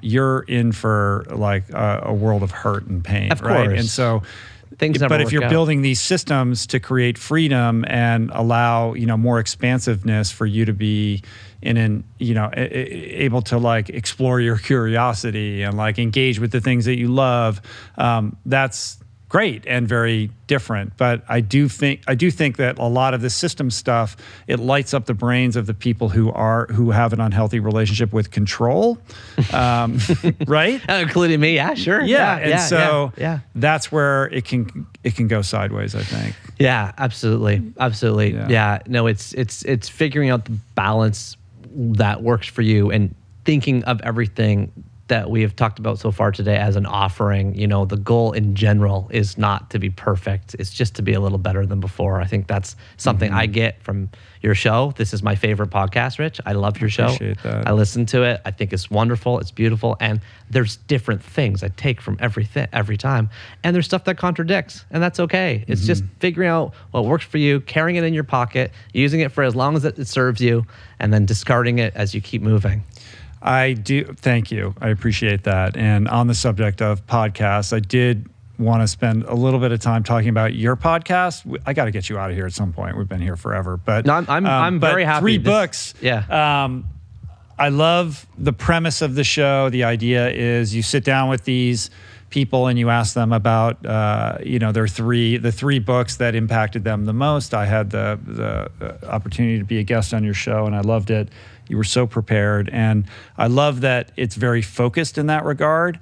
But I think the thing that is so interesting is that this is like on some level, a side project to your main thing, which is writing books. Yeah. And yet, in a very short period of time, you've been able to book like incredible guests. Like, you got Quentin Tarantino, and you got David Sedaris, and like Malcolm Gladwell, and like all these people. Like, your hustle game is on point, but I also think it is illustrative of this principle that we talked about earlier, like the Cy Young thing of like just, like getting up and taking swings and like lowering the bar and not thinking about these, tries as failures. And I just know in my own case of running this podcast, like I get all up in my head about asking people. I don't want to ask people to be on the show. I don't want to be, rejected, or I feel like I'm bothering them. And like, you're just like, hey, and then you're so generous. Like, you're like, I had Daniels on. They're amazing. You should have, like, you're trying to help me, like, get these people on. Landed a few. I've been very inspired by like the Daniels. They said no to me, but they did your show, which is cool. And now they're probably going to win the Oscar for Best Picture. But I just, I have a lot of respect and admiration for how you kind of have, created this cool thing. Thanks, Rich. I appreciate it. It's a small podcast compared to the Rich World podcast. That doesn't matter. Yeah, it's I know. That's not what I'm talking about. But here's what I'm talking about that I think we're both saying is that different is better than better. So when I started 3 books, it was 2018. At the time, there was 2 million podcasts available. Today, as we're speaking in 2023, there are over 5 million. So your only chance is to be different. Your only hope, whatever it is you want to do, it's to be different. Different is better than better. Don't try to compete with a deep, intense, video-based, long-form conversational podcast with this show, or Tim Ferriss, or Joe Rogan. Just don't go for that. It was just go for something different. And the reason I point that out is because typically when I'm sending the guests an invitation, they're hearing an invitation that they've never heard before, which is, hey, Dan Kwan and Daniel Shiner, would you like to come on 3 Books and talk about your 3 most formative books? There is a huge filter in there right away. If the person's not a bookish person, and I'll tell you, there's been some times where I meet a fascinating person and I get to the point where I'm like, so did you read books? And they're like, no. I'm like, damn it, then I can't ask them to come on my show. It's a question that a book nerd typically hasn't heard before, and then they will love answering because no one's ever asked them before. And Daniel's being Daniel's, of course, picked 2 formative books together. No One Belongs Here More Than You by Miranda July and Kurt Vonnegut book. And then they each picked a formative book themselves, just breaking the constructs of genre once again. Yeah. And they were wonderful. And then for me, it's also just like, do you love it so much you can take the pain and the punishment too? The pain and the punishment that I serve myself in this podcast is crazy. I task myself with reading all the formative books that the guest has provided me. So you give me The War of Art and The Artist's Way and the big book. I actually buy the big book. I buy The War of Art. I have them on my bookshelf for like beside my bed for like weeks. I'm paging through them. I'm looking for quotes from this Bill Wilson thing. I'm looking, okay, what's Julia Cameron saying in interviews? What can I ask? But I set myself up an almost interminable, unreachable goal that's so high. But guess what? I love books. I love buying the books. I love flipping through the front and back matter. I like going on Goodreads and finding the most popular quotes. I like going into the depths there, and then that enables a conversation like we had on 3 Books, which is different for you because you've probably been on a lot of conversations where like, so tell me about when you were going up the stairs when you were 40, Rich, and you get that so many times that you don't want to have that conversation anymore. Yeah. So it's just the podcast has the issue of the structure. It's back to the refrain in general here. The structure sometimes can disable itself. Like where I have to but it's refreshing for the guests. Like, oh, thank God. Like I can do this cool thing and talk about something that I care about, and it doesn't have to be about me, and I have to tell that same story over and over again. Yeah, and and like kudos to Tarantino because when he came on, and then you were in his book. Yeah, you got like I forgot about that. Like he quoted you in his book. I know it was so. But I'm saying kudos to him because he's past the point of I'm projecting of. Like what I got from that was that he just wanted to do shows where he could like just geek out and have fun and like have big nerdy conversations. And like, that's kudos to that guy. And not everybody likes that. Most people, if they start asking me questions about like, okay, so what are the downloads you get and how many followers you have on Instagram? I'm like, this is not going to work out because I don't have Rich's follower account and stuff like that. And not comparing myself to you, but it's just the angle that they're coming in with is not going to enable where we're going to go, which is down a really big artistic rabbit hole on what shaped you from a book perspective.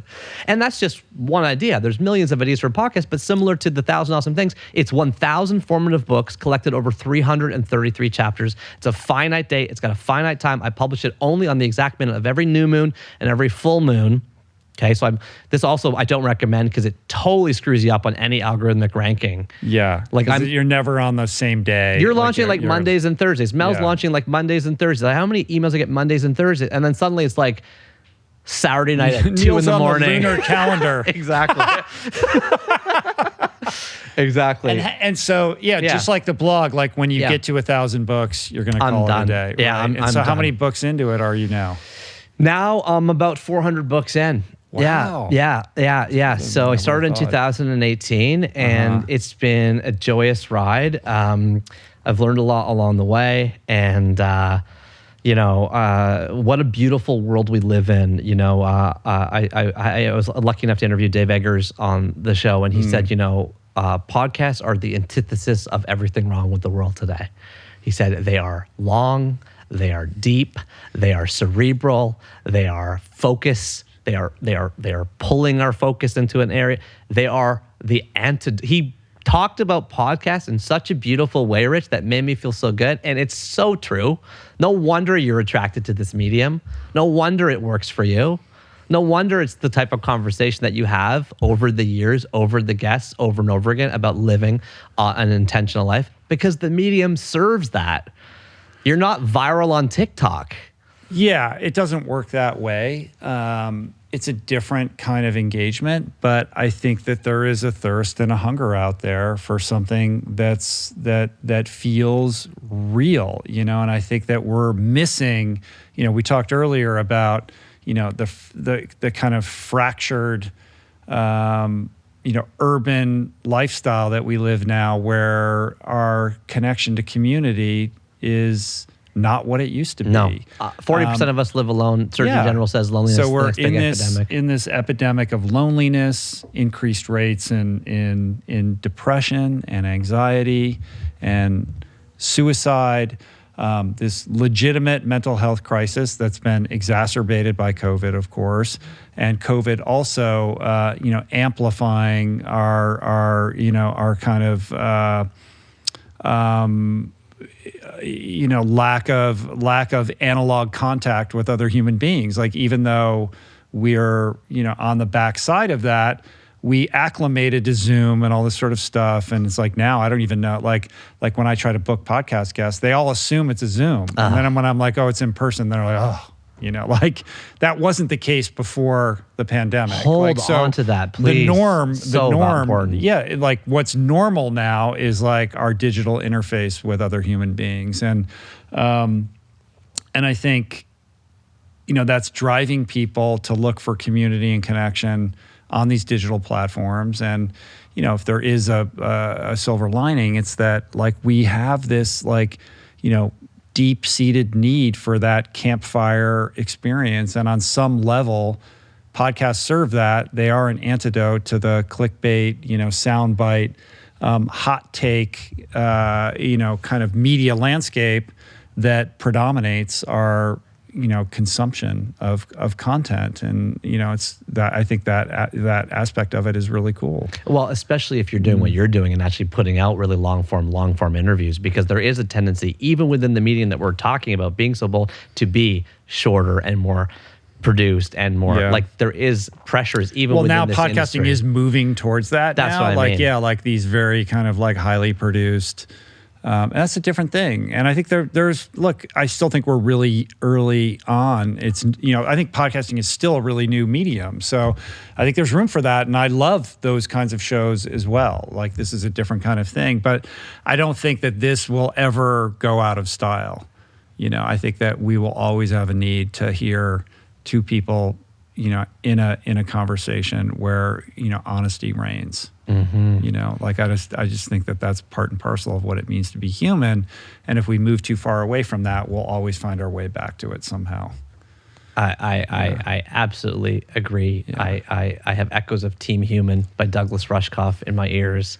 I as you know, when I started 3 Books, made it so that I come out of the left ear and the guest comes out of the right ear. I question that decision. You told me correctly to change that, and what I did was, using production, we made it sound like the guest was in the front left and I was, we still, if you listen to 3 Books, I've tried to make you, the listener, feel like you're literally on the couch between us.